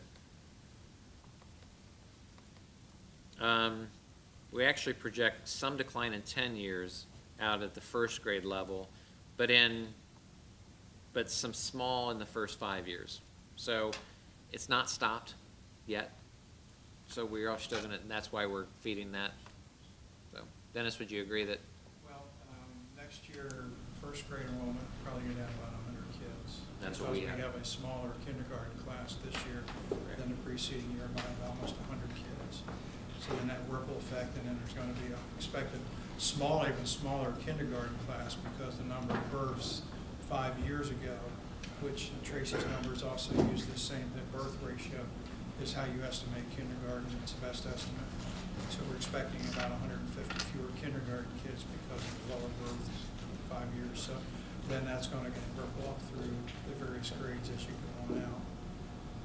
We don't see any, and I think Lee and I had a conversation, we don't see any reversal of the downward trend unless something were to significantly impact additional children coming into the schools, like change in academic programs or construction of new schools where, you would overcome the continuing lowering of the ratios. How would universal pre-K or expanded pre-K affect that? Wouldn't you think that if you have more pre-K kids in the pipeline, that they would add to more kids in the kindergarten pipeline? And Last so on and so time forth? we looked at that, about 75% of the kindergarten kids came from a pre-K program. So yeah, you would expect to see some increase, but probably not enough to then reverse that trend over a period of time. But it's possible if you were to significantly increase on the pre-Ks, let's say double it, then you possibly could overcome those trends.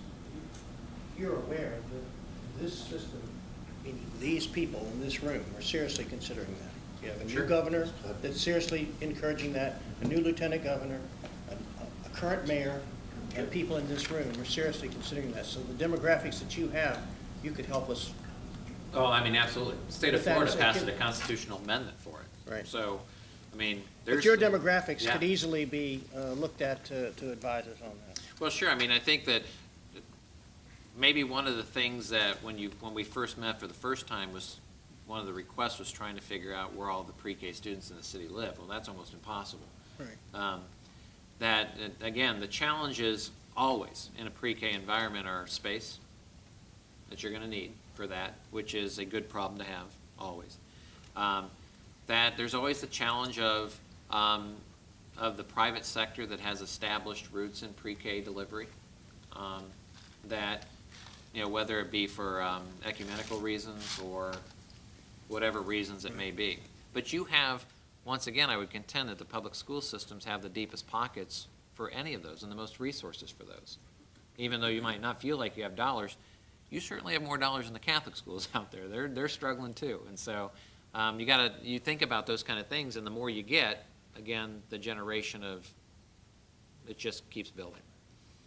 So yeah, you could Especially stem if it. you have good academic programs to back that up. That's the key. You attract them with the pre-K, have the quality academic programs in line, so the parents say, well, I got my kids here, I want to stay here. Well, and I guess so the question I would ask then is not, how am I getting 75%? Is that why am I losing 25%? Exactly. That's the question. Exactly. My takeaways from the first hour or so of our presentation is we have a capacity issue on the south side, Yes. and we have a capacity possibility in the middle schools, with one facility being mentioned, Lafayette, Wyoming. Sure. That's the big things that I've gotten out of this so far. And we certainly would like to run more scenarios. But the introduction of a possibility of K at that level too adds to our options discussion, which is, if we walk away with nothing else tonight, we get another kind of morsel to chew on for that options discussion. But no options for remedy for the south side issue. I know Rex isn't here, but knowing the facility the lot size feels a little confined. Well, I don't know if y'all remember that. yes, I mean, and any site, I mean, you look at St. Helena and it's like, That's what I mean, yeah, St. Helena. that's exactly right. There is, so obviously our first question was, can you build on it? Can you build an addition? That was, No, I didn't think so. yeah. Yeah. You can, why don't you pull up a site for us if you don't mind? Yeah.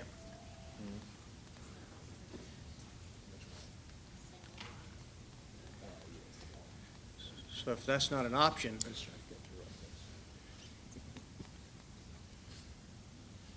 Well, I mean, there you go. depends on what you want to do. Yeah, you don't need to play baseball, you can build a school. You go higher, Yeah. I mean, there's a, yeah. And nobody see, Mr. Fuddy may be the only one that's old enough to remember this, but. 10 years to be now. Need No Mr. offense. 10 Need years Mr. now. Penn, Rex Gay to tell us about the age of the facility. If I remember, it's a pretty old facility, and I don't know who to look at. St. Reno was on the original MGT list. Yeah, it is. If you go to touch that building, you're going to have serious problems because of its age and the building codes. Right. And the cost to do that would be extraordinary. So I was correct on the person who has sage-like experience. Yes, I guess you were. I got you. Well, and that's when we were in the options work session, obviously, the first thing was, can we add to this? No, the site. Can we add to it? No, because then you open the possibility for, it'll be more expensive to renovate a building like this than to rebuild the building. Right. Quite frankly. Right. So you kind of go down that list. Pull in the trailer. So in terms of your scenario planning,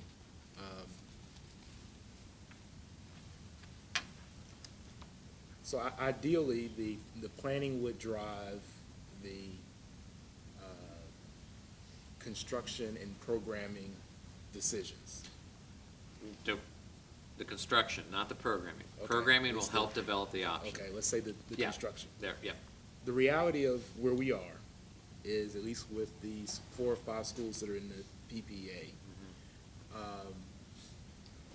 they're out there. Right? Right.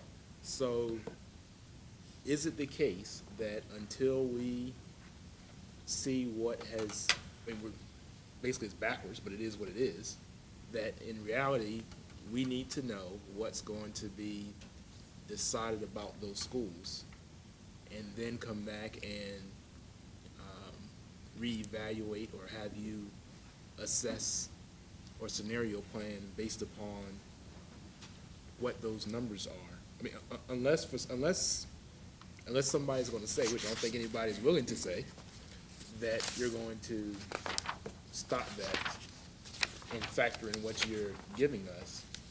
The reality of it is that those decisions will be made, and then those decisions then will be part of the given that's going to determine the rest of your scenario plan.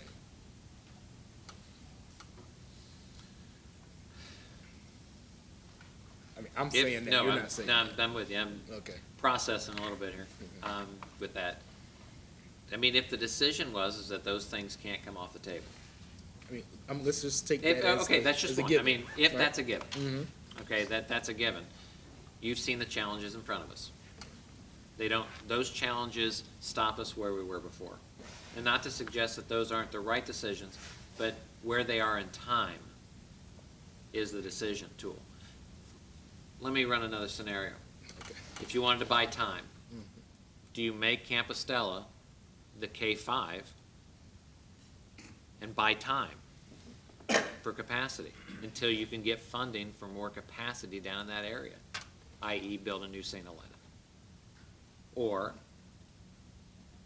do you take decisions made, delay those, and move into a capacity issue that's pressing today, and so do you switch that around? So, I mean, those are, again, I would not suggest that that's, then again, we gotta be careful sometimes, because one person will hear one soundbite, Right. and we don't want that to happen. I understand So that let me well. make this multiple sound bites. Right. But if done, options well done. can't be developed, and if I'm going to open seats for division-wide because that's the plan at Campostella, well, then we're gonna have to figure out what the domino is of where students can attend as an alternative.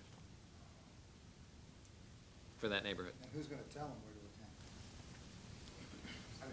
I mean, we can, no reason why I raised that is just so we can either, focus on the realities as they are, or, my personal preference is that we take what the strategic plan calls for and build what will eventually be the cornerstone of a proudly diverse community. And we, with your assistance, say, what does that look like? And then we have the community conversations around what does that look like? And then the decisions that are made, whether they are school board decisions, city council decisions, community decisions, are based upon what we have identified would make Norfolk Public Schools the cornerstone of a proudly diverse community. And with courageous advocacy for all students and all of the things that we've mentioned. So if that's going to be what we say drives us, then in my view, that should drive us. But that's in the ideal world where you don't have realities that you have to face. So if we could do that, that would be my preference. If we can't do that, then we have to be able to say, based upon whatever limiting factors exist, what do you have to do to create the cornerstone of a proudly diverse community within those parameters? But, trying to solve a multivariable equation where you never take any of the variables out is, it's a nice exercise, but it doesn't necessarily move us down the path. Right. So, where are you gonna move us? And then, Well, I mean, one scenario is I'll change your grade configuration around until we get there. Yeah. For a soundbite, I'm going to ask you this question, since you know the layout of people. If we were told, someone said, school board, you have to move Tidewater Park, the folks out of Tidewater Park, and we can't wish a school there somewhere within a week. The demographic layout of those students, could that fit a Lafayette, Winona pattern? Pull up the current, you can pull up the current students and see. Yeah. You mean convert Lafayette Winona into an elementary school or a K-8? Again, sometimes as an interim Yeah, I'm basis. asking. Is that what you're saying? Yeah.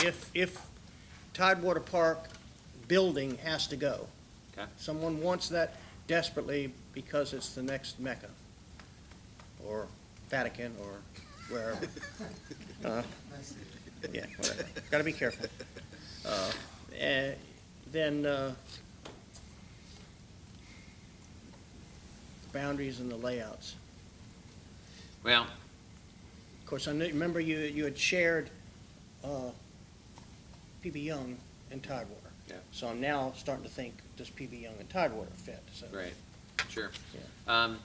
And then well- I got Jaycox there, so just. Yeah, just the whole list. I think that, the nice part about GIS is that you can see some live data. The negative part is that you start with drawing boundaries, they become permanent the minute you draw a line on there. Right. So with PK5, we have about 400 students living in that boundary area. And then in the PB Young area,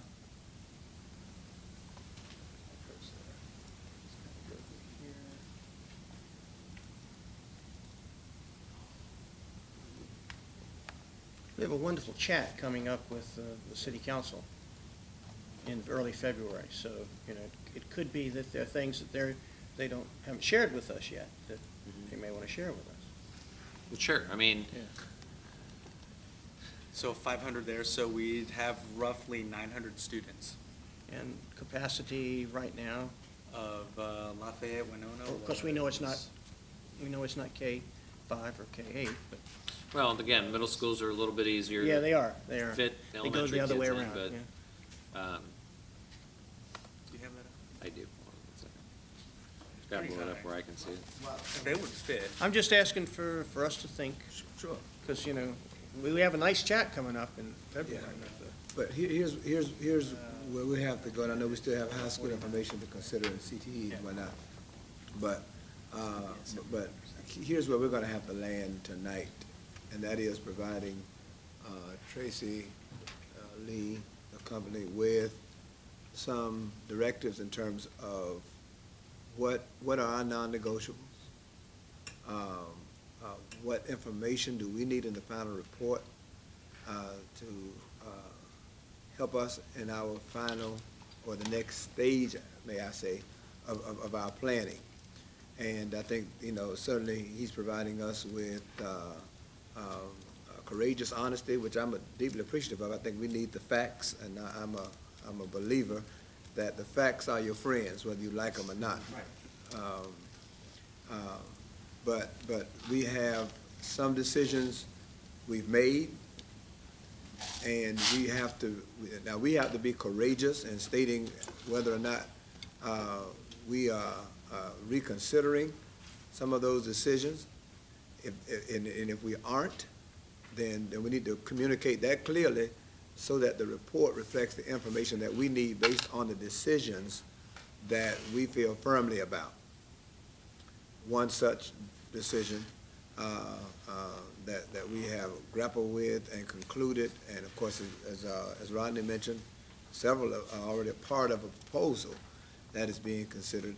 And the next school in line, obviously, is the Campostella School, which we are currently planning as a K-8 STEM school with a capacity of 1,100 students. That's our current planning. I think as a board, we need to state at the end of this meeting very clearly that is or isn't, and I certainly have a strong opinion about it, a non-negotiable. Because what we don't want is, to have them going back providing information for us that's irrelevant based on decisions that perhaps we've already made. But using that one as an example, but at the end of this discussion, the conclusion of this matter must be, okay, here's what we need back from you in terms of the final report for our further consideration and planning. So I wanted to kind of push us in that direction about thinking, because that's the so what then of this discussion tonight. And that I can't tell you how much that's appreciated, because that's exactly so what I've gotten so far tonight, and this is what I believe is clear direction, to look at grade configuration as possibilities for both balance of utilization of your facilities and for initiatives and programs. So I hear that clearly, and so we will take that forward. I've got to throw one more at you, unfortunately, and that starts to lead to the high school discussion. Okay. I can see that, right. Yeah, that's coming, and so again, we can kind of skip through that. It's just a graphic of now. Once again, and I'm going to say it, great idea. To have career and technical education as a concentration because of the importance of career and technical education today, I believe is a big initiative and a courageous decision to go forward on. Here's the challenges that it poses. Currently, the division is utilized about 90%. And once again, if we go back to my conversation about 85%, division-wide, you're already starting to feel kind of full at your high schools. Okay, and so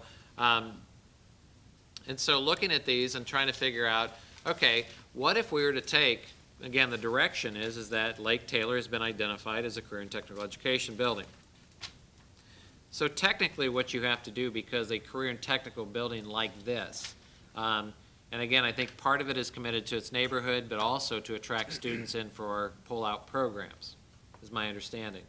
And so a student who attends, let's say, Booker T. Washington can keep their identity at BTW and go to the comprehensive career and technical and still come back and have their identity. So that's part of the program too. Okay, so if I've got a Booker T. Washington student that wants to access a high-performing career and technical program, they should be able to go access that program but remain as a Booker T. Washington student. So let's say half-day program or Yeah. no? No, that's not the concept we were looking at. The CTE Okay, so school would this be a scenario- comprehensive high school Okay. in and of itself. So this standalone. scenario will run just that.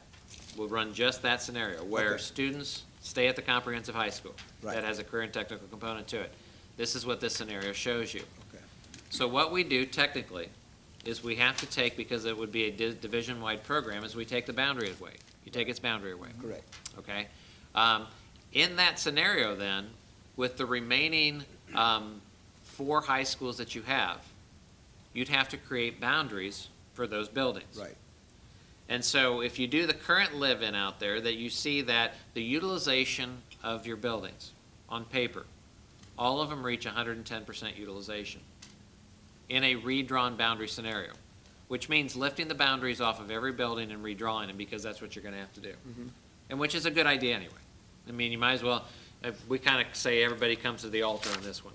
Is that you're gonna feel some pain probably, but okay, what's the best scenario for us? Now, to lay out that we're going to initially overutilize buildings is your first communications challenge, which is fine, you can overcome that because you still have the seats at Lake Taylor. That's going to happen. I'm going to contend that you're going to reduce the capacity of Lake Taylor in programs, through program changes. And so every classroom can't have 25 in it. You're going to have programs that have 20, that have, just because of equipment needs and all that. I'm not sure you can keep its current capacity. Maybe you can, and I'd like to see it, but, I thought we had the same. well, I've Very seen the similar. report, Okay. it does say that, but if I have to take 2 classrooms to 1 to make it a lab, my capacity just reduced by 25 in that building. Because we're building a whole new school. Right, okay, so if you keep that current capacity model, then if we want to keep that number, we're fine. But what I'm going to then say is that your challenge then is to make sure that you equally relieve the utilization of your other high schools. Right. And so, am I going to be as successful going to Granby to attract career and technical students to come out of that boundary to go to that building? And this is a case for any school that you choose. It's not a matter of if you chose Granby to be the career and technical. The challenge will be is that how do you get the utilization of a Maury in this case of 108 down to 90% if students don't want to come out of Maury's boundary to attend the comprehensive high school? But see, we're, I mean, obviously, go ahead. I'm just saying, we're looking that they will. The program that we put in there is gonna be highly attractive. It's gonna take kids that are bound for that type of education and draw them out of that. That's the whole idea behind it. Well, now, again, the idea of the school, and we've done quite a bit of research on this and visited several schools. The whole idea of the comprehensive career and technical education high school, and especially the models we looked at, you're talking about high rigor across the board. So you're not just talking about, again, the old model of career and technical education. You're talking about opportunities for students at every level of the spectrum. That's how I envision it. Sure. And as Brad said, designed in such a way that what we would anticipate, certain personally, would be a waiting list like Ghent. All things on the table. What I'm going to tell you is you have a school here that's highly attractive that students leave other boundaries for that you can't tear them away from. And the suggestion is that, and again, if you can do it, more power to you, because I completely agree with your philosophy, is that we're going to offer the programs to attract them away. What happens in the model that doesn't do that? What's the rotation out of the play? I'm not sure. To overtax your current facilities, I would see that if you had another high school and you had plenty of capacity in your division, that this is a good fit. Yeah, I mean, worst case scenario, you have to go back to five zones in a high school with whatever specialty program Sure. that's not provided in the others, as we have a specialty program in each of our 5 high schools now. And I can buy into that. I mean, worst case I can scenario, buy into that. you end up with what you have now. And two, the smart thing to do if we move forward with the planning would be to have a process whereby you float the surveys, the inquiries around each one of those high schools with a clear description of what CTE is going to offer, so that we get a a pretty succinct idea about how many students from each one of those schools, students and families, that would have interest. So early on, that's work that would need to occur. And that's why probably phase one of this, it would be inclusive of that, because that's part of planning. No doubt. So going into it without having a step such as that is not smart, but that is something that I think is important in going forward. And if packaged and built and prepared in the appropriate manner, I think, we will attract students from across all of those locations. Completely with you. Or know that we have obstacles. My job, though, is that, because I love it. I love every approach to this. My job is going to tell you that your funding possibilities are going to come from labor projections. And those don't always align with the interest of students that live in certain boundaries. So you're going to have models of funding, that you're going to have opportunities for funding that come from local, state, and federal dollars based on labor statistics that help drive what programs you're going to be offering in time too. And again, trying to align that, and my only job is to make sure that we're uncovering all stones. Please don't think I'm challenging this idea, because I'm not. Yeah, What you we'd provide like us to have with. that. Is that idea that you're gonna have some funding drivers that may not align to the area that you want to attract, because you can get dollars to get equipment, to get resources, to get staff development, to do all those things, that, that's where, in the Midwest, Ohio, Indiana, that's how their CTEs get funding, is based on those labor statistics out there. And so we know that that's a possibility out there. I want to make sure that that we're not overtaxing buildings, that in time, a building's that we didn't get those kids out of there for a time, and then that becomes a part of the system. One of the things, to leave all things uncovered, is in the options work session, we asked the question, do we need another high school plus this? Go to the north side of this district, where, a third of your population lives and no high schools exist. We asked the question because we had to ask the question, along with the CTE program, because we like them both, yeah. What if we considered, because there's been talk of adding potentially another governor's school, STEM, for innovation entrepreneurship? And what if we co-located that at the CTE, and that was an additional gravity pull for students outside of our community, as well as outside of Norfolk, as well as inside of Norfolk, inside of school, students that may come outside of the high schools to the governor's school? I'm just saying that that's potentially an opportunity to attract more to that campus, relieve pressure from the current high schools. So you actually offer two kinds of programs in that. It's a great alternative. capacity. Absolutely, it's a great alternative. And that thought has been mentioned, some of the other considerations, they kind of run against that is, one, the idea of it was for a regional, school collaboration, and, a standalone high school, called a full-fledged school, rather than, integrated into another program. But that's not to say that shouldn't be a part of the consideration. I'm just saying, within the four walls, you have CTE and you have a governor's school component, STEM related to innovation entrepreneurship. Again, both programs attracting students into that from other high schools. Is there But that's a region-wide, there'd Well, the only be a governor's certain, school. there'd only be a certain number of slots for Norfolk students. Yes, you're right. That's not the challenge of the governor. However, attractive, get kids there. Well, I'm going to let's- summarize again. You summarized, at the elementary level, we have a capacity problem of St. Helena. Correct. You summarized, at the middle school, we have a capacity plus, potentially, at the middle school. Sure. And very clearly, it's very obvious to see that we have a capacity problem at the high school, and we create more capacity problem if we take one of the high schools out of the mix. Well, should the CTE not attract enough out of those high schools? Right. Sure. That's the what if. Yeah. Or in the right areas. One of the reasons I asked the question is if you look at the live-attend analysis one more time, again, just kind of a gauge of where students live versus where they attend, and we start to see where trends are happening and students are going.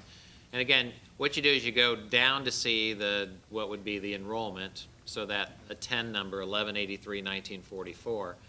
How many students live and attend, which means they're staying in there. And then you go across to see how many kids are transferring out. And so, for instance, on Granby, there's 1,737 students that actually live in that boundary.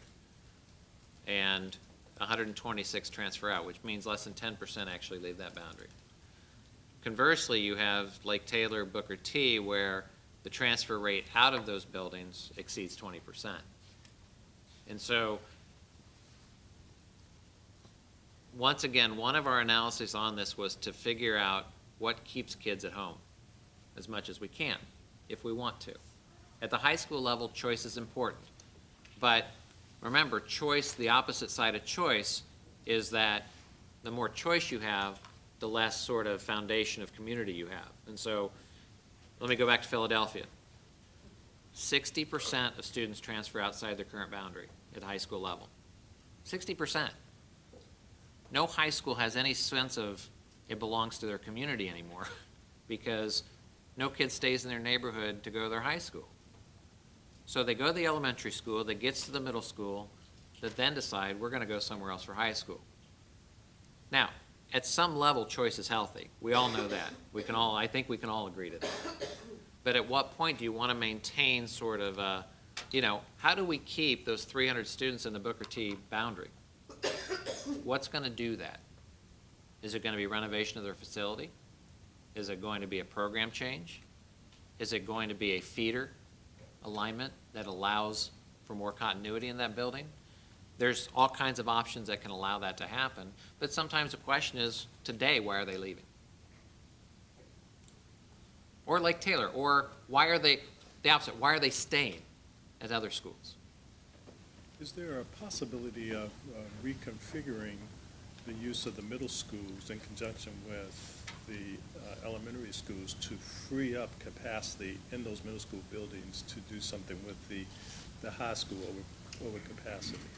On the converse side of the elementary issue, absolutely, you can try to make that transfer over. Again, the flexibility of middle schools is so good because you can convert. If you need to put some effort into doing that, but it's a whole lot easier to take a middle school to do that.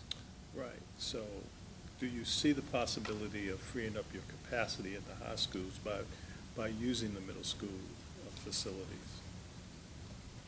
Going 7, 8, 9, you mean? I think for me, it would be gauging the priority of the utilization. And so, in the case where Lafayette Winona could relieve some real pressure at some really overutilized buildings at the elementary grade level, or is it so we can, and they're both good options, but so which one would you weigh to do that? And sometimes it's a matter of what's best programmatically. So if I look at one of the middle schools that we take in there and say, programmatically, does this work for a high school? Maybe that's your first decision. Without such a capital investment, such an intensive capital investment, let's just take Lafayette on there because we just put it out there. Can it handle high school students in its current layout and programmatically how you want to deliver it? I don't know that answer. I'm not so intimately knowledgeable of the floor plan, but so you have to weigh, I guess, the priority. But yes, it's an option, absolutely an option, and something that maybe we can look at here. And again, give us another morsel, we'll look at it and think of that possibility. You used the term, was it community foundation? What was it you said, foundation of the community? Sure. Is that the correct terminology? Say what you said. Yeah, I mean, I think it's, neighborhoods are built and school systems get built in their core of their community. Right, but what was I thought it was some terminology that you Yeah, used. that- But in any event, in any Oh, event, sorry. I don't think it's any question that, at least from my view, that citizens in Norfolk have had and do have allegiance to their, the neighborhood to the school. I don't think there's Sure. any question about that. But as you've gone through each and every level, elementary, middle, and now high, what I see is people transferring out of the higher poverty schools and people staying in the more diverse economic schools. So, as we talk about non-negotiables, in my mind, to the extent that we can create additional economically diverse schools is a good thing. Okay? You know, and that doesn't mean 5, that might mean 3. I don't know what the number is. Sure. But to the extent that we create them, it seems to me that that provides, that the market is following that. The other piece of it, when we talk about the neighborhood connection to the schools, you mentioned the Philadelphia piece. I was reading this morning where in Washington DC now, with, you know, public schools, charter schools and everything else, I think it was 3/4 of the families are choosing schools outside of what is traditionally considered a neighborhood. It's a large transfer rate. Right.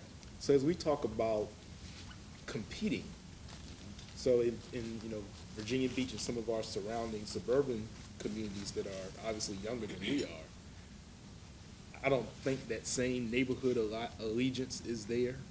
It's, you know, what do I have to do to put my child in a place where they can compete and get the best education that's available? So to me, I see us kind of where, you know, as a community, we have to make some decisions around how much do we stay tied to our allegiances that frankly currently does not have our school system as an economic driver for our city.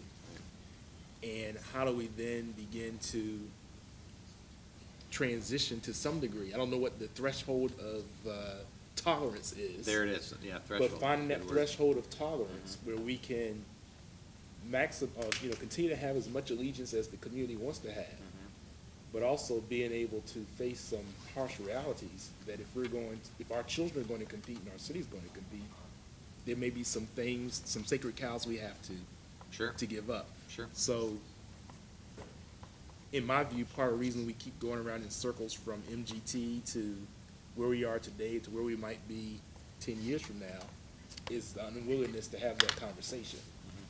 But as I talk about, when I look at the strategic plan calls for us to have that conversation. Sure. So I don't have a solution for that, but it just seems to me unless we're willing to either say, we are what we are, and we're gonna be the best that we can be under the conditions that we are, and go down that path, or what we say we want to be does not align with where we are, and then therefore make some tough decisions to get to where we say we want to be, and then once we go down that path, stick to it till we get there. If we're getting to the point where we're going to want to say what we want, that's really important. For me, the possibility of us adding pre-K 4-year-olds to all facilities is really there. That's warranted. I want to try and see if we can, looking at this sheet, it gives me the red for the elementary, what kind of redistricting we could use to rebalance some of the poverty numbers. At the same time, and I'm just going to throw out some things. Are you ready, Peggy? Looks like Tarleton's next to Little Creek, and if a few of the folks from Tarleton went to Little Creek, then we might have a little more capacity for the pre-K there. I'm just saying there's a variety of those. If a few of the folks at Sewell's Point went to Camp Allen, I'm looking at where there's capacity. So I'm looking to try and accomplish capacity solutions with demographics. But most important is the demographics. When we have a school that is 95%, how can we bring that down? Sure. So for me, those are the two definites. Now this is the one that's I can feel responses from all around the room on this. I believe we need to look at what we're going to do at St. Helena. I think to ignore it would be silly. But I'm not ready to give up on K-8 at Campostella as a solution. So therefore, Mr. Gay is in the back of the room. We start looking at trailers and skyscrapers there or whatever. But I think it would be too disruptive for a lot of our long-term solutions to give up on K-8 right now. Okay. I mean, it just feels that way. So, but I am definite about I pre-K. feel that too, so that's. Do you? Okay, I do. good. So you got a good sampling of the community. Absolutely, yeah. I feel that it's really important for us to go with universal pre-K across the city. I think it's really important for us to see if we can do anything with redistricting of elementary to create some rebalancing. And at the same time, I can see possibilities because of what I know about the contiguous nature of some of these districts. So maybe if we can accomplish that at the same time as creating a little capacity. That's the only thing I'm certain of. On the high school, I can't say right now. I can't say right now, but I think there's a big decision there. And I apologize. I'm giving this to Reverend Houston for guidance from above. He said we're going to go there. I'm just stating what my guidance from above right now is. I think we got to go universal pre-K, 4-year-olds. I think we got to get some balance in, take a first step on the poverty issue, and I think we've got to address some, if we're going to go pre-K, we can't ignore the red on this page, and we've got to look and see if we can create some capacity with redistricting. Thanks for listening. Perhaps a solution on pre-K, if you want to just run the scenario, is to establish a programmatic standard for number of spaces at your elementary buildings based on size. And so to establish that every elementary school is going to have 3 pre-K rooms. Maybe that's your first step, just to see what the analysis says, the demographic says, and what that does to your capacity. Maybe that's a first run, and it ain't all going to fit. We know that. And then you back off to 2. And then then you programmatically just build it, so if my capacity at this building is this number, that means I get this many pre-Ks. So if I've got an 800 capacity elementary, I get 3 pre-Ks. If I got a 600, I get 2 pre-Ks. There you go. And so you set a programmatic standard in any design moving forward. So, I've got bowling coming up. Well, your standard and your educational standards and specifications should state a pre-K requirement then. Good. Which will set you down the pathway. Would this be pre-K 4s you're talking about initially? Yes, Would you pre-K be- 4. Okay, it's, again, universal means universal. Correct. Every child who is 4 years old can walk in the Right. door. At 4. Right. Non-income restricted, everybody. Well, yeah. Now, just to make sure. Right, we're clear yeah, what we're not talking any- about. Right now, Restricted this is everybody. everybody. Okay. I'm just trying to make sure, because I don't- the income restricted has funding attached to it, right? The non-income restricted in a waiting list. The non-income restricted, we don't know. Yeah, be careful what you That's what ask we're for. talking about. Well, the mayor didn't stutter, neither did the governor and lieutenant governor-elect stutter. Well, I'm not and it may stuttering. not be I'm the not program. stuttering. You're clarifying. I just want to make sure what people aren't stuttering about. Yeah. That's all. All right, thank We're you. clear that no one's stuttering. Thank you. And that may not be, programmatic funding may not be the problem. It's going to be finding the facilities for it, where to put the kids. That's why I was just saying about the redistricting of where we have the We're reds. already almost at capacity with our elementary schools. Well, Well, do we need to consider that maybe pre-K isn't at every elementary, but it's at a centralized location Could be. closer to That's something? a There's Could be. several possibility too. That really could be. throughout the city. And So we you know where we're regionalize talking it. about. There's So all now kinds we're of adding more delivery buildings. Yeah, there you Right, go. right. Well, maybe you're giving the buildings up for some other use, because you're not using them for something. Right. Or maybe there's something else in the city. Okay. A big, well, I think that Maybe that's, there's a tooth fairy. ultimately, you have to get to that. I think that when the state of Florida in 2002 passed 2 constitutional amendments for class size reduction at the tune of about $6 billion that the state couldn't afford in facilities, and universal pre-K, which again came about a $2 billion cost, a statewide initiative, the thinking through of what that means is your ultimate guidance here. So let's run through the scenarios to see exactly what that means to you and how you prioritize your means to get there. That's all we can lay out for you. And I think, I think we have to also look at other collaborative opportunities that are possible Sure. with Old Dominion and Norfolk State University in terms of pre-K programs. So, I think we really have to think broadly. We may not have all the capacity in just our buildings, but there are other buildings in the city. sure. Waterside. Tongue in cheek, tongue in cheek. Yeah. Well, and so our, Carnival's coming back, so we can't use Half Moon Rising. okay, so our charge moving forward on pre-K is to explore what that means to you. Now, that's fine, we can do that, and so, okay, well, we can kind of go that direction. Right. I really think we should revisit the Lafayette Winona K-8 question again. Okay. I know we beat that horse pretty dead, but, and it's part of it, is one of the options. Right, but And the reason being is because it would provide some capacity relief for the elementary schools in the area. And it could also provide, spread out some of the capacity issues with the middle schools. But what I want to caution us against is several different things. I think as a board, we need to agree on what are some parameters and options we're looking for, because I'm afraid if I have 7 options, Courtney has 7, now we 49 things we're asking them to consider.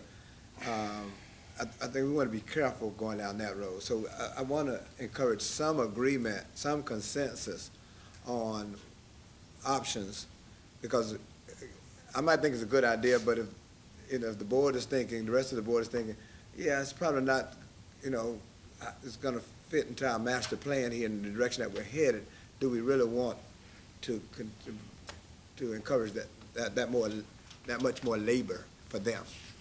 Does that make sense? Can I just ask a clarifying question that will help me to get to the point of not having 18 different scenarios? Yes. Campus Stella K-8, you're telling us today we have a capacity issue and therefore a choice issue. Have we considered expanding the capacity that's now under consideration for construction? Or limiting it to no choice, 1,100, but no choice. One or the other. I believe that we had that extensive discussion, and we didn't want to go away from choice. I believe that, but I don't know that. I can't remember. Since I'll be right back. So my thinking would be limiting it in terms of the choice piece, providing that choice and that strong option for STEM education, strong STEM education, K-8, Derek, for the children in that community. I mean, We have other options for STEM in other schools, too. okay, what do you think, Rodney? I don't think should have any school that has hyper poverty, no matter what the programming or how new the school is. I think the data, the research, everything suggests that's not a good idea. Okay. And I'm all for the idea of exposing all children to the most rigorous opportunities that we can possibly provide. But unless somebody shows me some research somewhere that suggests that themes and programs and all these other things trump hyper poverty, which I haven't found yet. There are always exceptions, but I mean, as a rule, it doesn't make sense to me to intentionally program a hyper poverty school. So that's just my opinion. Sure, I respect your opinion. We just look at both options, though. I think that going into construction without knowing that you're going to have a capacity issue the first day you open the door seems a bit odd to me. Well, you wouldn't have it the day you open the door, because you're phasing in the middle school Right. grades. But the potential is there. Eventually. We're recognizing the potential. The potential's there. Right, and so the assumption would be that the kids there would want to remain there, and of course, that would certainly be ideal in order to take advantage of the entire program, is that they would go K all the way through 8. Sure, right. And so the assumption would be then that, let's say, with the expanded capacity to 1,100, what would that middle school capacity be? Is that still 225? At the 1,100, what would the middle school grade capacity be? It's programmed at 350 right now. 350 for the middle school? That's what the program says, but All right. it's up to you how many kids you want to keep in the program. So like you said, we plan a 75 cap. Right. That's not what the program reads. The program reads that there'll be 350 capacity at the middle. Okay, so you're talking about approximately 110, 100. Give or take. 15 kids per grade level. Right. At the middle school level. So if we could run into the same challenge with expanded capacity with a choice, if the majority of the children on the south side in that community decide to stay and take advantage of it, you would still have the same challenge. I mean, I'm thinking out loud here, is that correct or no? Yeah. Possibly, yes. If the vast majority of them opted to exactly stay, you would, those seats would, unless you reserved a certain number of seats for out of district, out of zone, or whatever we want to call it, to intentionally make it more diverse and provide choice from across the district. You follow what I'm saying? Sure. The next increment that's logical Mm-hmm. is 900, 450. What does that mean? 900 elementary, 450, that's 150 at grade level. Right. That's the next logical increment from the what you're at. And again, you're toying with, you're toying with Guess what the mayor said. that, and what the research, and going to back Mr. Jordan here, what the research tells us is that the one factor that drives school size debate is socioeconomic. It is nothing else. It's not race, it's not geography, it's socioeconomic. Larger the school, you don't want large schools in the most impoverished areas. And those are, you can't argue around that data. And so that's where, again, although the expanded capacity makes sense, how do we do that in the right way? You can build, like we say, we can build schools of 1,500 that don't feel like 1,500. But the infrastructure, how you do things, how you run extracurriculars, I think that trying to figure that out is the big thing. It's hard. I mean, it's hard to say,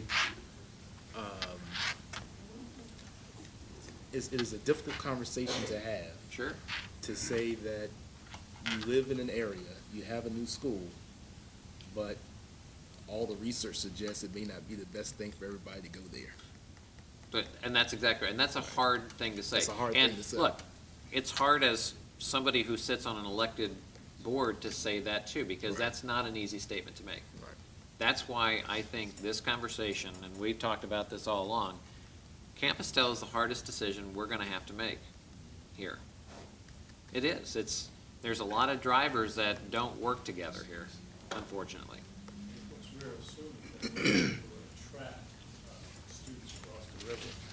And That's much like my high school discussion. So will you assume that will happen? Well, again, you make the effort, but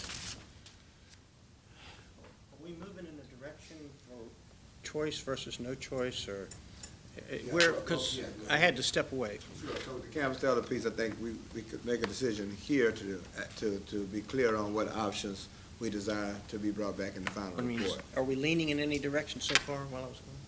Well, Let me give a I little think- history then. I want to muddle the waters. Let's go back to when we were deciding this. please don't mind the water. I got to. Remember, we were talking about numbers, and I'm not going to invoke Mr. Gay or Dr. Simmons or whatever.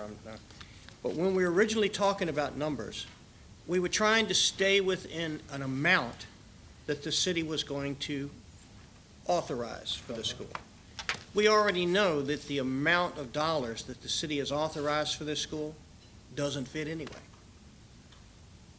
So might there be the possibility of upping the capacity of that school, since the numbers don't match anyway, and they don't match for any of the other facilities? And that kind of contradicts, again, what Tracy just offered in terms of bigger schools, high poverty communities. So, and I think we also have to operate within the parameters that we know we can't just make an unlimited, we don't have an unlimited capacity to go forward with this school.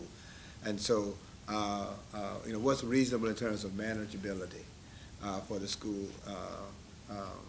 And so So I think the answer to that was no. Yeah, my opinion would be, I'll take a no. yeah. But I just want to remember Yeah. when we were talking about it, that it was, we don't have enough money to do it anyway. Sam? As I was listening, of course, I was attempting to make notes on what I thought I was hearing. So, in light of the fact that we would want DeJONG-RICHTER to be able to go away with enough guidance or parameters to be able to bring back recommendations that would fit into the pulse of what the board is thinking. And I'll just share the notes that I have. Doesn't mean it's gonna help. I don't think it's gonna hurt. One concept that, of course, has been discussed is that one of, to use Mr. Jordan's terminology, hyperpoverty. So, with the hyperpoverty notion in mind, what if the board considered asking, as one series of options, asking DeJONG-RICHTER to go back and focus on the notion of reducing hyperpoverty at all three levels, and what would that look like? And when I mention all three levels, I mention elementary, middle, and high school. But when we mention high school, of course, with the whole notion of CTE, so because that's a controlled mechanism that will come into play, and so if you kept that in mind and you were going to bring back options that would address that, it might not address it overnight, but over a period of time, and you were to bring back options that would to share with the board, what would that look like at elementary, middle, and high, and what would recommended zone changes look like with that in mind, as extreme as they may be or as limited as they may be. That's only information for the board as options. That's one thought that I had, along the line of focusing on reducing hyperpoverty.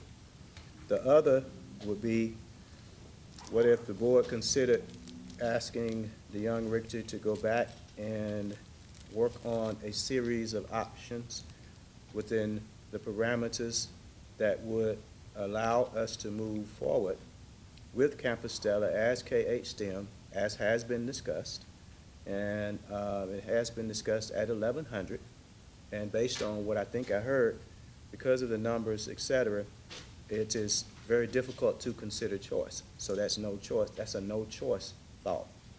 But attempting to find opportunities for choice where necessary. So if they were to move forward with the Campus Stella as K-8 STEM, as discussed, K-8 STEM swim, then the second piece along that same line of the options that they would be looking at would be to explore the feasibility of that next series of schools as already discussed. Bowling was proposed at 700, Larchmont at 700, Ocean View, I believe, at 700. Explore that whole notion and what the options are. If there's opportunities for choice, then factor that in as a recommendation or discussion points for the board. The third item that I secured under that same notion would be the transformation piece. What if we asked DeJONG-RICHTER to go back to explore grade configuration changes, somewhat like they presented on the screen, where you had a focus on schools, pairing schools based on jurisdiction, with a heavy focus on early learning or preparing to read, and then upper reading to learn. So K2 and 3, 4, 5, pairing schools so that they would feed into a certain middle school, et cetera, with the configurations that they alluded to earlier. And themes that we discussed for said elementary schools, et cetera. Moving forward also to the middle school level with considering, since I think I heard them say that we have reduced capacity issues at middle school level, but explore the notion of taking a middle school offline which is the most appropriate to take offline, and what are the recommendations around opening that middle school after taking offline as a total choice middle school with themes and all of the theme/magnet and all of the packaging and marketing that we would need to do to begin to attract other families and students into the school in a way that, too, we'd be looking to reduce the percentage of poverty that we have, but we'd only be doing it in a very limited first step with that thought. Lastly, with the same scenario, move forward with the CTE notion, but with Lake Taylor being it, because that is what has been discussed. Lake Taylor being the site for CTE, and come back with recommended zone changes if that was a stringent consideration. So you've got the hyper-poverty notion and recommendations that will come back across all those levels, and then you have the notions that center on some of the constraints that we may already have before us that will bring forth certain options that the board could consider. Now, throw that out just to maybe start your wheels to turn, board members, so that you can change any of what I said, but I think we're going to have to give them enough so they can go walk away and come back to us with recommendations, but also walk away and have further communication with the steering committees and the community around these things, which would help them determine what comes back to us. What I'm curious about is the when you might be able to come back. Now, please don't let this sense of urgency affect your answer, but we have a budget that has to be turned in, and we have many considerations along with the budget. I don't know if you've ever experienced it, but some of the items we may be including here might be able to be moved into CIP. I don't know if you've ever experienced anything like that. We have a lot of technology things and whatever. Has that ever experience that you've ever seen in school systems that move a lot of things that had been in operating budget into CIP? We do work with schools, and I'll give you for instance, we're working in a school district in Texas right now that always includes technology as part of their CIP, always includes transportation, and even considers fine arts, in a sense. And certainly some buses sometimes.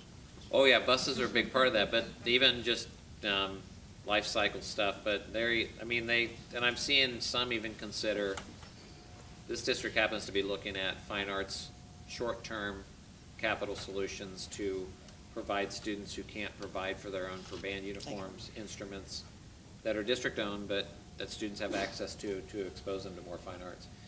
So we have a whole big issue we've got to look at. We've got to look at how to put the CIP to help us accomplish this, because we know we can't lump it all in. Thanks for responding to that. But I'm looking for a time when it's logical that you think you can come back to us and with the kind of responses to Dr. King's request or anybody else. Go ahead. No, go ahead. Sure. No, I was only going to say, we're going to have to take a break in just a moment for the communications department's sake with the battery. Run out of tape. But Sam has offered, I think, a good framework for our consideration. And I would like us to think about, certainly we want to get the answer to the question about how soon you could. I could support his framework. I just want pre-K in all schools. Right. Right now, we don't have pre-K in Campostella. We just had K. So I want to make sure we have It's pre-K. included in the Berkeley Campostella project. It's already in there. Was pre-K Well, in there? Okay.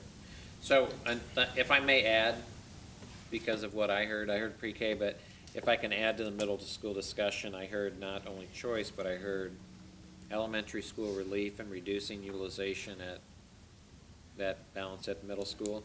I also heard a high school component to help relieve the high school pressures at the middle school level too. I heard that as a possibility to explore.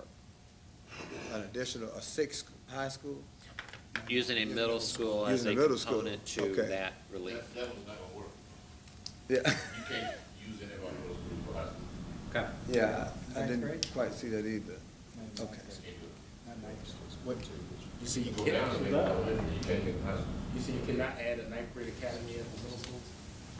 No, I said you can't make them high school. Right. You can do an academy, but you can't make them high school. That would be. One thing that I would They did that in my hometown. throw into the When mix. we had the capacity issues, and they had an all ninth grade high school. The schools in the PPEA currently, which ones include pre-K? Let's see, Richard Bolton is K-5, pre-K-5, all three of those, Ocean View, Richard Bolton, Larchmont. Are you saying that those are non-negotiable? Those three elementary schools? Non-negotiable in what In sense? terms of what, building them? Rebuilding them, what? If all things considered, and funding's part of it, Right. I may consider south of the river capacity a bigger priority than replacing a building. Mhm. That's what the suggestion here was. And so, all things considered, if all the dollars are set to a certain amount, Right. are these three your priority buildings at the elementary grade level? Currently, yes. What I'm asking is, not currently, I mean, with all due respect, are Yeah. these your priority schools? Yes. They are, but Okay. now, the question is, will we be open to receiving additional information Mhm. in this report for more consideration? I think it would be narrow-minded of us to say we don't want any information to the contrary. Okay, so let me give you just a scenario, just to be sure I'm clear. Right. If we were to come back with a scenario that said, new elementary within the St. Helena Compostela Right. boundaries, Right, and took one of those schools off, right. because we didn't see the need as a priority based on that, Mhm. can we do that? I don't know that it needs to be mutually exclusive. Maybe it's in addition to. Right. Within the context of the parameters? Programmatically, demographically, financially, Given the condition why of not? Ocean View and Larchmont, I don't know how we could not keep those I think, schools I think what as Mr. Richter priority. needs to know is that the city council worked out who's gonna get what schools some years ago, and Larchmont, Ocean View, and Bowling, and Campostella were deals, sure. and we live within those deals. Look, and, okay, I don't know about to say that. whatever You works, said that. and again. You don't think that was right? No. I want to be I'm on very tape. clear. I want to be very clear that I'm not questioning that Larchmont, Richard Bowling, and Ocean View are schools that need replaced. Yes. That's not my question. What's the priority? The priority is, your priority, if the city council has determined that you have this much funding for your capital construction projects, and I have a priority out there, do I add it on there and just come back and you tell me, no, we can't afford it, then you're wasting my time and I'm wasting yours on that one. Right. And I don't want to do that. You're trying to handle the St. Helena issue. There's an issue. Right. And it's not just it's not a Campostella, it's a domino issue of Right. the whole area. And so do I counter the hyper poverty rate with smaller learning environments to build out of that, which is a possibility? Or do I go forward on the current funding model that I have and just say, these are givens, moving forward, and hope that we're gonna get funding for this next initiative? Look at those scenarios. Hope that we get funding for the additional initiative. Okay. That's my preference. That's Right, Courtney Doyle. right. Okay, I mean, that's a fair statement for me. Okay. So, Okay. so what do we just say? So it's, In addition to the construction schools on the table now, Right. there may be an additional recommendation for an additional school in the Campostella area. Look at both scenarios, right, basically. exactly. We- Yes. We can't avoid Larchmont, we can't avoid Bowling Park, we can't avoid Ocean View. That's all I'm asking. Right. Okay. But- I want to make sure I'm Now I'm confused. No, but we're talking about the possibility for additional funding. I mean, that's, Oh, you're saying. I'm hearing it clear. I'm hearing that I can't replace one for another. Right. right, That's what I'm hearing. that's correct. That's all I need to know. What- Well, I probably need to know 1,000 other things, but we don't have to discuss it on television. Okay, we're gonna have to, take a quick break here. But I would like us to consider during our break, because I didn't bring my pajamas. Ed and Courtney, we're gonna have to take a break in just a second, but I want us to consider during the break, the framework that was provided, I think is a good framework for us to massage a little bit and say, is that what we can agree to in terms of next steps for DeJONG-RICHTER to bring back to us in the You final mean what report? Dr. King said? Yes. I can support it as long as what I said is included. Okay, which is the pre-K piece. Yeah, and I Yeah. still have some questions about that. Okay, We all can right, figure so it out let's, after the break. we'll take a quick break here and 10 minutes. Okay, thank you. So let me make sure I.